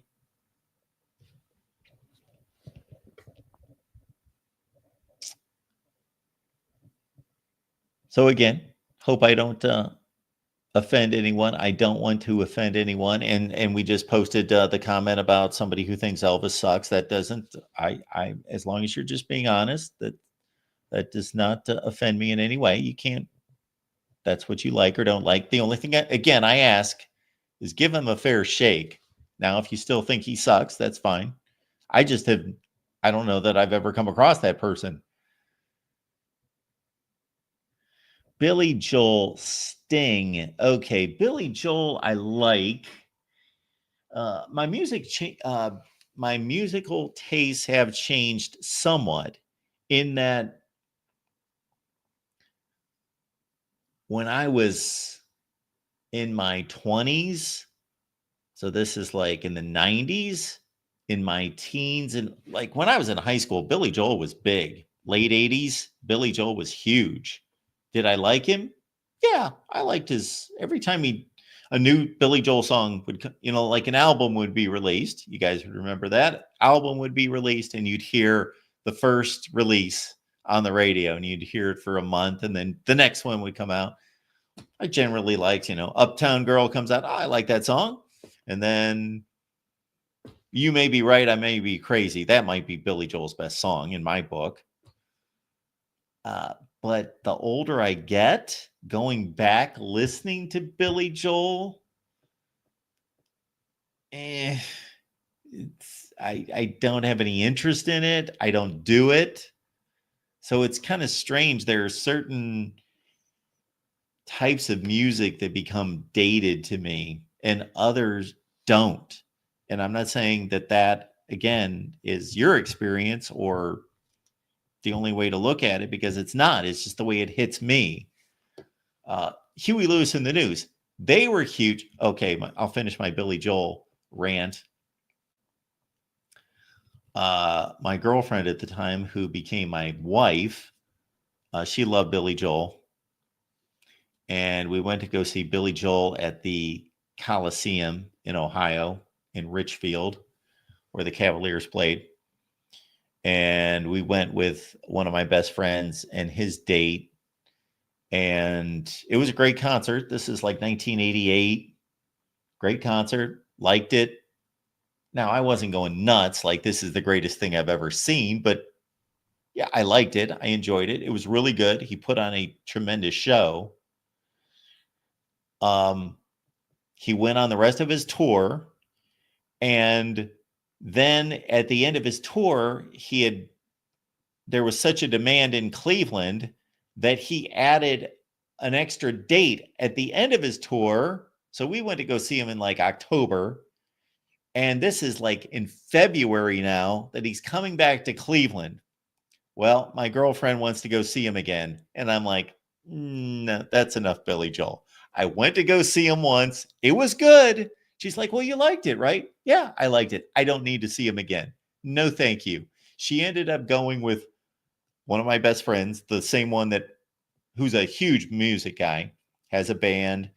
So my girlfriend, who later became my wife, she went with my friend and his brother. And I stayed home and watched an Ohio State basketball game that I wanted to see. It was like February. It was like a blizzard out, and they went to the Billy Joel concert. And I was like, see ya. No, thank you.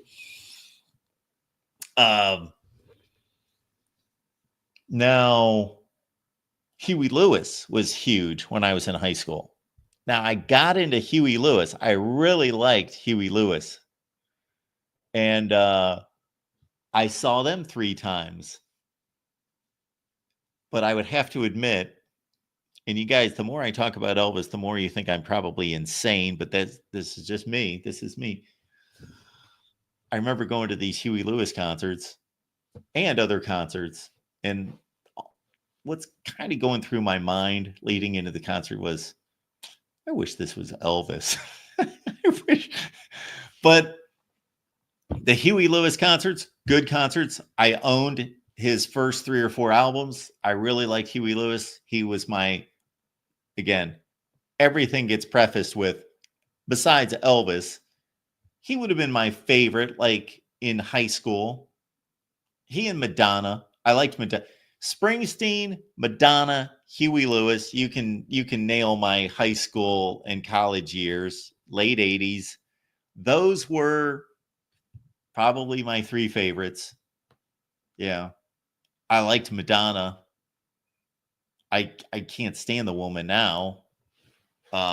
She hasn't done anything good in 30 years, but man, she had a run there from when she first hit for about 10 years that I loved Madonna. She is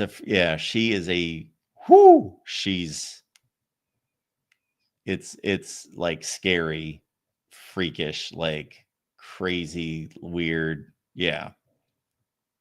But yeah, Madonna. Oh, and I'm talking about all the standard stuff you all know, Material Girl, and all the way up to like Take a Bow. That's a great song. Yes. Loved Madonna. I don't listen to any Madonna, but I could start listening to Madonna. I could put her in my playlist. I don't even really have a playlist. You know what I do when I listen to music? And I've been intending on getting some really nice Bose speakers, or whoever makes speakers, because when I listen to music, I just pull up my phone and I just hit my mix on YouTube, and it just runs through my whatever I have determined that I select. And obviously YouTube has taken account of that, and it's accurate. and it's 90% Elvis. Like I listen to about 9 Elvis songs, and then Madonna pops up, or the Carpenters pop up, or whoever, the Supremes, and then it goes back to another 10 Elvis songs, and then it's somebody else. Yeah, let's see what's on my mix.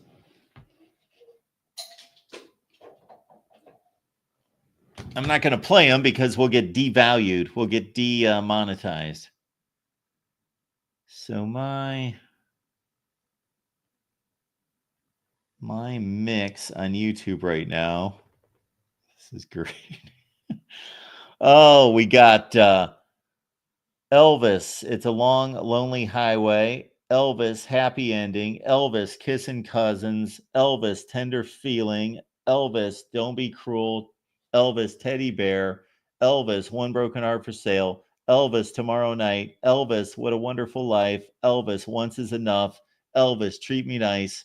Elvis, One Boy, Two Little Girls. Okay, let's get to the first song that's not an Elvis song. I'm still going. Oh, I guess I got to play one. Probably pick up on there. I'm trying to find other artists that are on my mix here. Yeah, I guess I got to keep going through these before it.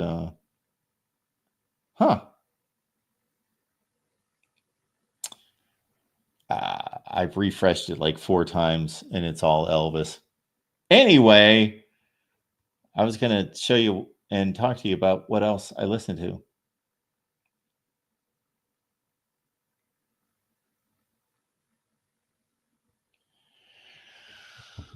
All right, folks, what else are you guys talking about here? I love seeing your comments. Diddy. Okay. No, thank you. You are right. Wet Blanket, yeah, it's my guy.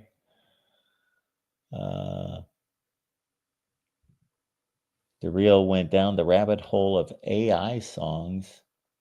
John has seen Billy Joel, The Who, Zeppelin, Willie Nelson, ZZ Top, Johnny Winter, Foghat, Billy Preston, B.B. King. B.B. King. There's another Elvis guy. They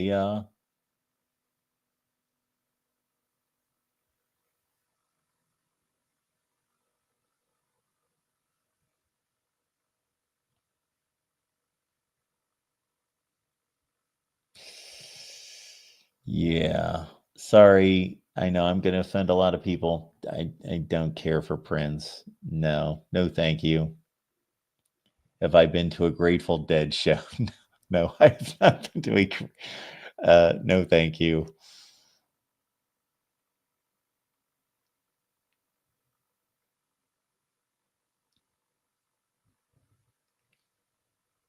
Tool? Who is Tool? Elton John. I like some Elton John. Probably my favorite Elton John song would be Don't Let the Sun Come Down on Me.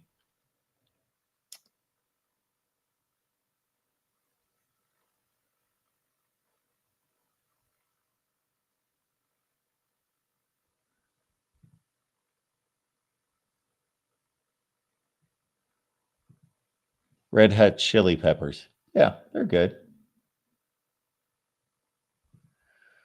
Yeah, Lamb Chop Jones, you preach the gospel there, buddy. The 68 comeback special is amazing. And I'm not even a huge Elvis fan. It is astounding. It is astounding. I remember somebody at ESPN when we worked there. I don't know how this came up, but he said something like they had a party or something, and then the weather was bad or something, and they had to take it inside, and something came up where somebody put in the 68 comeback special, and like there were a bunch of guys sitting around going, what are we watching? I'm watching Elvis. What? And they were like, shut that off. And they were like, no, watch this. And they started watching it. And this guy's telling me, oh man, there were like 5 or 10 Elvis fans that just became Elvis fans from sitting there for an hour.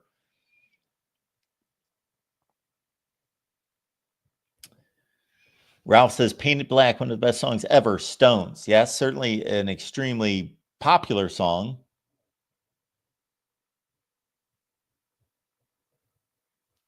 Cheryl, not to argue, but that would be 1958 that Elvis was in boot camp. 1958, 59, 60. That was his army stint. David says, gosh, years ago, I saw the Beach Boys at the old Franklin County Stadium, like every other year after the Clippers games. All right, my Beach Boys story would be, all right, hopefully, again, we're all friends here. Don't let this offend you. I hate the Beach Boys. Can't stand them. So I'm not saying they're not talented, that they don't have skill and talent. I just can't stand their music. Just have no tolerance for it. None.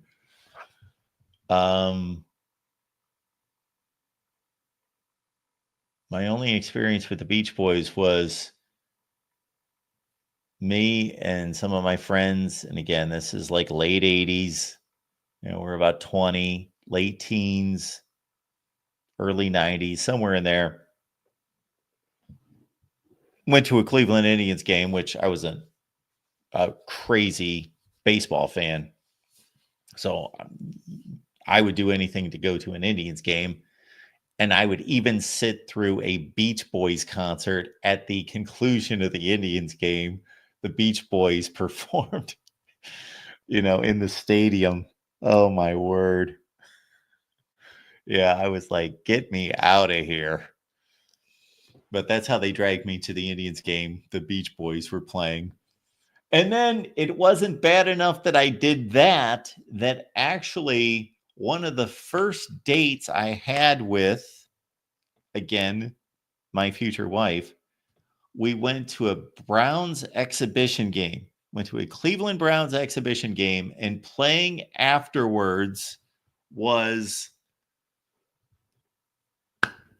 hang on, I was about to say REO Speedwagon. No. Who sang? Oh, I'm going to butcher it if I try to. Now, this is actually a group that's got some good songs. Air Supply. I was going to start singing, I'm all out of love. I'm so lost without you. That's a great song. Chat, now, is that not a great song? Did you catch that one? Good job, Wet Blanket. Jerry Schilling did manage the Beach Boys. Okay, Air Supply, yes. Cherish the Love. I know that one, but I can't quite get it in my head. I don't think I like that one. I like I'm All Out of Love. Shoot, why can't I think of Air Supply songs? But there's about 5 songs I like. Anyway, yeah, we went to a Cleveland Browns exhibition game, and there was a concert afterwards with Air Supply and the Beach Boys. Yeah. I don't remember what I thought of Air Supply live. I do not recall, and I hated the Beach Boys.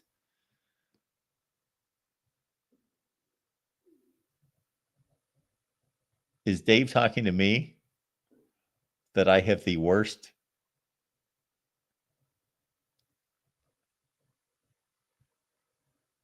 Dave is saying that I have the worst taste in music, maybe? I don't know. ABBA. Oh, you know what song I love?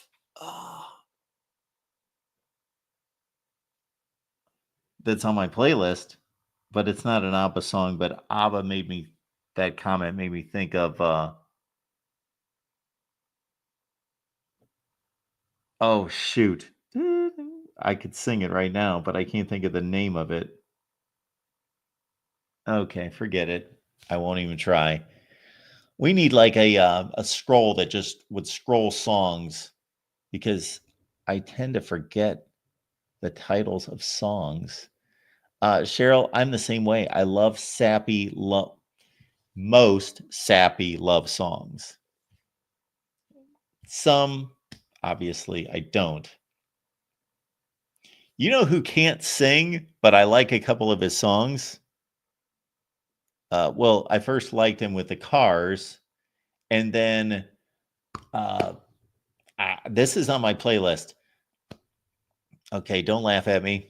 I'm going to screw this up, and it's not going to sound good, but I would do anything to hold on to you. Rick Ocasek. Yeah, that song.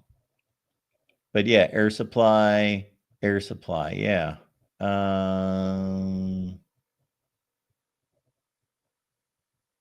Dancing Queen. What is the song I'm thinking of? Oh, shoot. It's crazy because I listen to it pretty often. I'm going to look up the lyric. Google will tell me.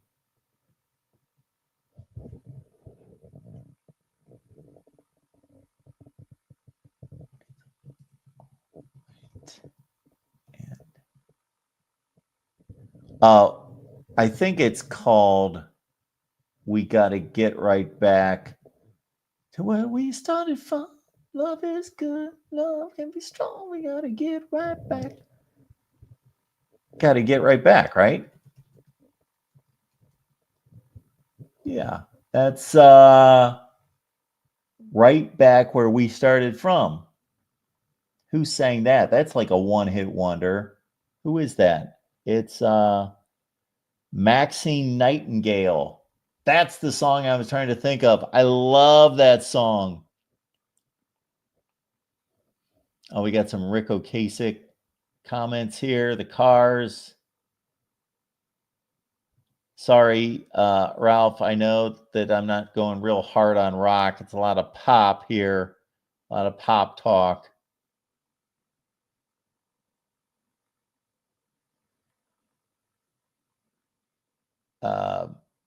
Just made me think of something else that I really like. Now I lost it.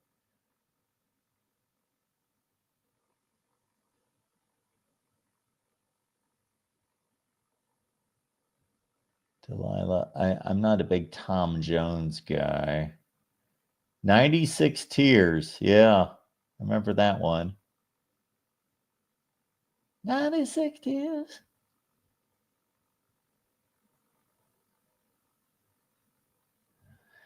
And you know what? I cut on country music a lot, but there's a lot of country music that I like. I used to go out with a girl about 5 years ago. She loved country music, and she'd always be playing like modern country music, and I didn't know who it was, what it was, and I made fun of country music when she first brought it up, but as it turned out, I liked most of it. Yeah, trying to think any newer country music. I can't really think of the artists or the songs, but there are some songs out there. There's a really catchy country song that I keep running into on shorts and reels. This good-looking chick sings it about something like it's basically a song about walking in a bar and she's kind of drunk and she says, "Hey," something about, "Hey, let's go home. I love you," or something. "Hey, don't you love me?" Oh, it's a dumb song, but it's catchy. It's catchy.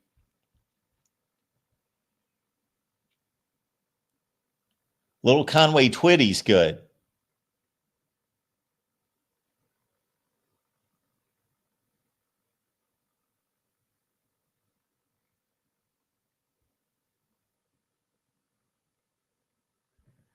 I'm going back to screen record you singing and submitting it to AB, whatever that is, for Cracker of the Day.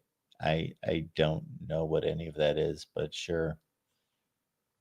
Foreigner.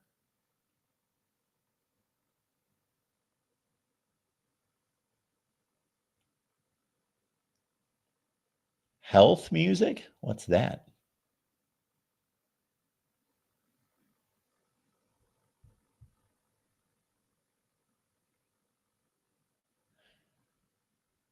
Yeah, I should have come to this music discussion a little bit better prepared. Take on Me by Aha. That's on my playlist. I like that one. I've always been a fan of that song. All right, folks, I guess we will wrap it up here at the Voice of College Football. It all started with the college football playoff game tonight, and it ended with quite the music discussion. Hope you enjoyed Depeche Mode. Oh, you know what song's on my playlist is Funny Rain. Oh, Eileen. Oh, on Eileen. Oh, I like that song. Eileen by Dexy's Midnight Runner, right? Oh, Eileen. Oh, na, na, na, na. And that also makes me think of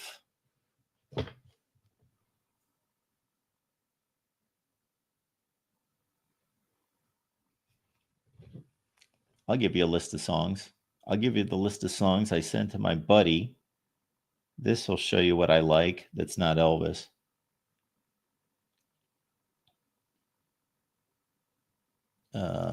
What did I send him? I sent him, what do we got? Oh, that's longer ago than I thought it was. Maybe I won't be able to find it. All right, what do you guys think of these songs?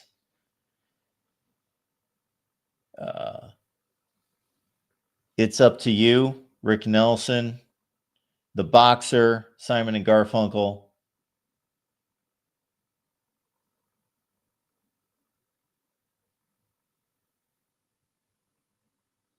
I'm on Fire, Bruce Springsteen. Photograph by Ringo Starr. I like that song. These are all songs that I sent, except for The Boxer. I don't even know what song that is by. I've heard of it. I don't know how it goes.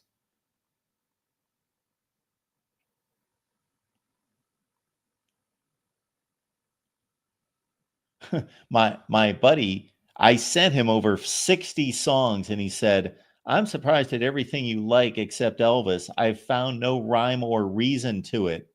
It's all pop, basically. Springsteen, I'm on Fire.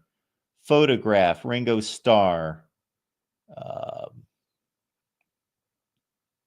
He sent me Oh What a Night by Frankie Valli. Hate that song. Hate it.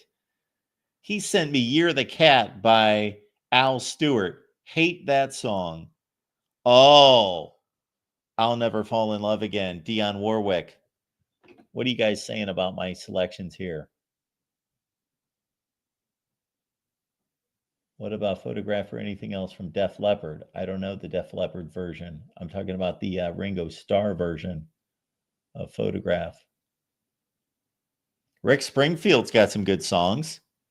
Couple good tunes. Who sang I've done everything for you. You've done nothing for me. I've done it. That's Rick Springfield, right? I'll Never Fall in Love Again. Dionne Warwick. Oh, I love that song. All right. Let's see. He sent me What a Fool Believes by the Doobie Brothers. Don't know that one. Oh, The Pretenders. Back on the Chain Gang. That's one of my favorites. Pink Cadillac, Springsteen. We talked about that. Okay. What about the topic of, I was going to shut this down, but what about the topic of, Rick Springfield. I've done everything for you. You've done nothing for me. I've done. Okay. How are we on the topic of Neil Diamond? Everybody, Neil Diamond. What do you think of Neil Diamond? I'll probably have to wait like 20 minutes for people to chime in, so I'm not going to wait too long. B says he's a loser. I think that's what that means. Neil Diamond. Maybe not. Neil Diamond. Anybody? Neil Diamond? What do we think of Neil Diamond?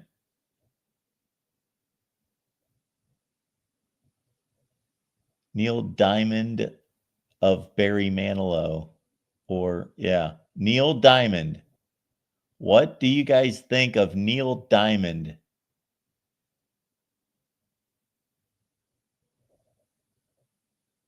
All right. Nobody's chiming in on Neil Diamond, except Cheryl likes Neil Diamond. All right. I basically make fun of Neil Diamond. I can't stand him. But he's got one great song. Neil Diamond has one song I love. Wolverine Gage has never heard of Neil Diamond. I'm not believing that.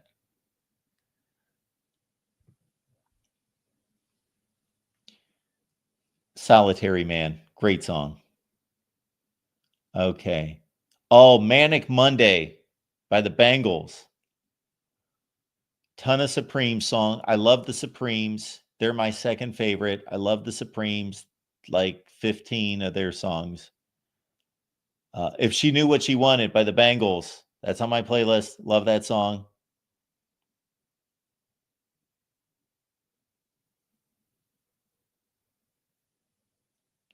How about Good Hearted Woman by Waylon Jennings and Willie Nelson? I like that song. If She Knew What She Wanted by the Bangles. There's Lost in Love by Air Supply. Lost in Love. What do you guys think of James Taylor? Here's another band I don't like, and this is going to be another unpopular take.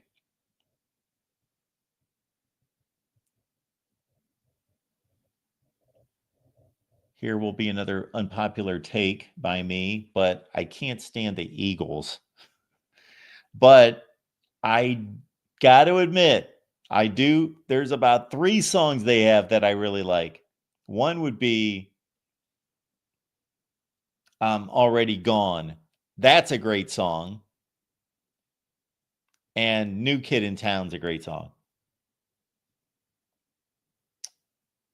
How about Lucille by Kenny Rogers? Good song. Baby Love, The Supremes. Awesome. You Can't Hurry Love by The Supremes. Come See About Me, The Supremes. Proud Mary by Elvis. But we're staying away from Elvis right now. Here you go, Cheryl. Here is a sappy love song that I love. Grease, Hopelessly Devoted to You. Olivia Newton-John.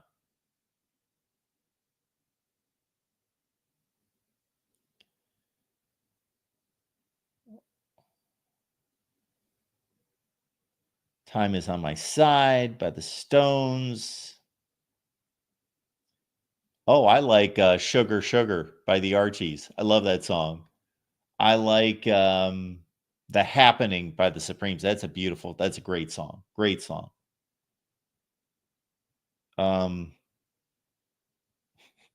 Here's a song for you. I'm going to get made fun of for liking this song, but that's okay.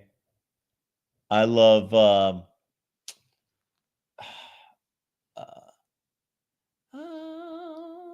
I Think I Love You by the Partridge Family. That's a great song.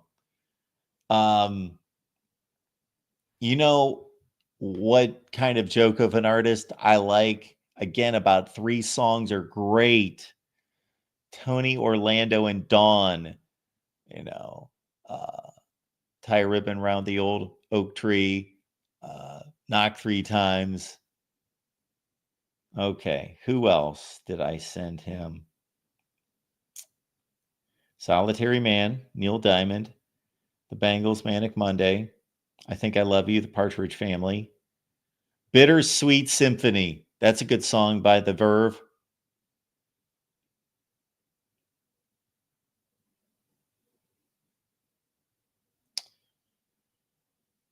Anything for You by Gloria Estefan and the Miami Sound Machine. Kathy's Clown by the Everly Brothers. I Fall to Pieces. What about Patsy Cline? She's phenomenal. Love Patsy Cline.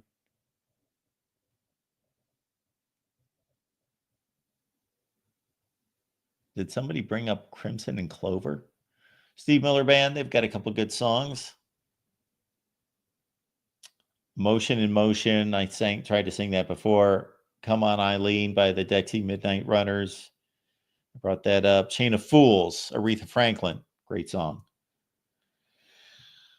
Oh, You May Be Right, Billy Joel, Sugar Sugar, Janis Joplin, Piece of My Heart, Beyonce, If I Were a Boy. I don't like Beyonce. I think she's got a beautiful voice, but I don't listen to Beyonce music. But If I Were a Boy, I like that song. I'll probably play some of these songs when we get done. Time Is on My Side, The Stones. Oh, okay.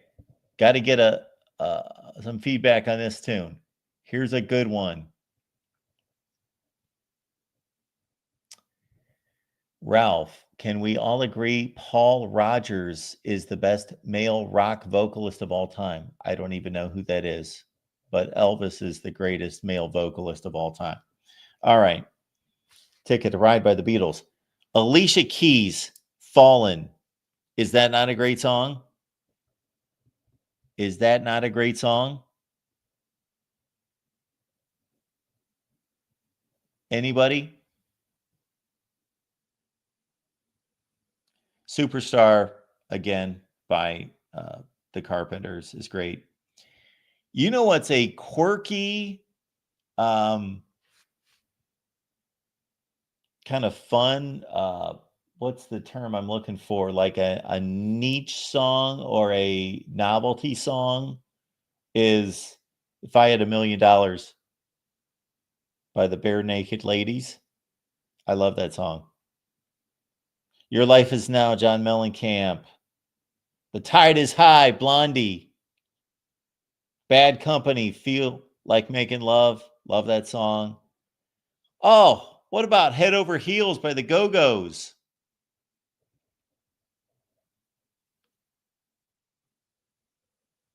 Do You Believe in Love? Probably my favorite Huey Lewis song. I'm Going Down by Springsteen. Borderline, Madonna, of course. I Second That Emotion by Smokey Robinson. Please Don't Leave Me by Pink. I like Pink. Sea of Love by the Honey Drippers.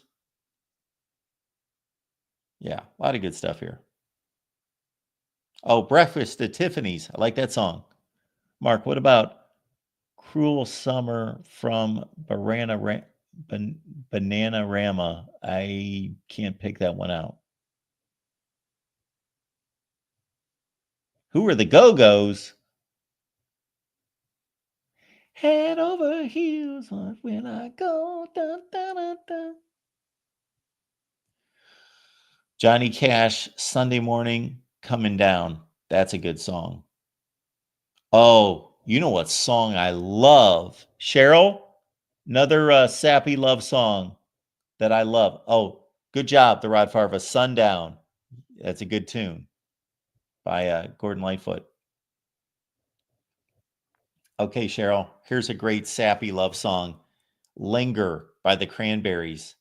Love that song.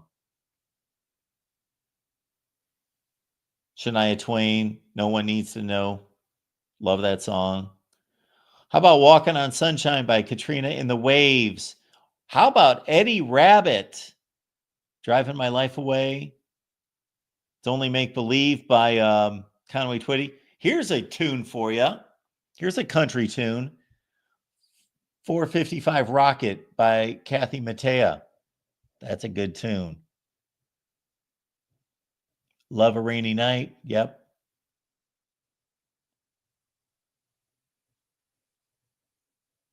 We Got the Beat. Sure. I'm losing my voice. Oh, Passionate Kisses by Mary Chapin Carpenter. Oh, love that song. Love it. Love it. Love it. Love it.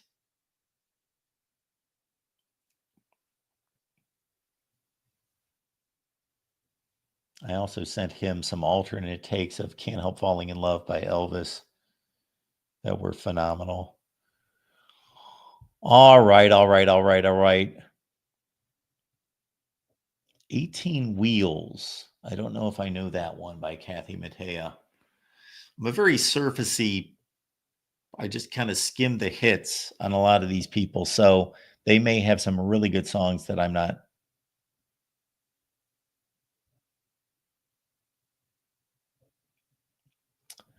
Most, that's actually a good song. Yes, Take My Breath Away from Top Gun. Who does it? Take My Breath Away. Who is that?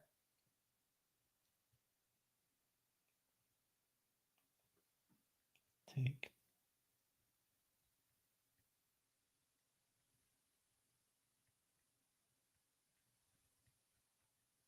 It's a famous artist. Berlin. Yes. Yep. Good job, Doc P.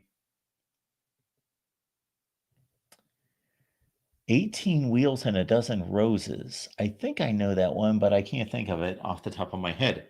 It's 3:15 in the morning, and actually I should go to bed, but I don't want to. I want to listen to all these songs that I just pulled up. You know what's going to happen? If I start listening to this, I'm either going to go to sleep or it's going to keep me up all night. And then at some point, after I listen to about an hour of other people's music, then I'll want to listen to Elvis again. And I'll be up till 6 in the morning. That's what could happen. All right, everyone. Appreciate you being here. The Voice of College Football. We will be back after the game on Friday. I believe Ohio State is playing Texas, and it's supposed to be pretty important. So we will take your calls. And thank you so much for hanging out with me. I do appreciate all the support, and I appreciate everyone keeping me company tonight.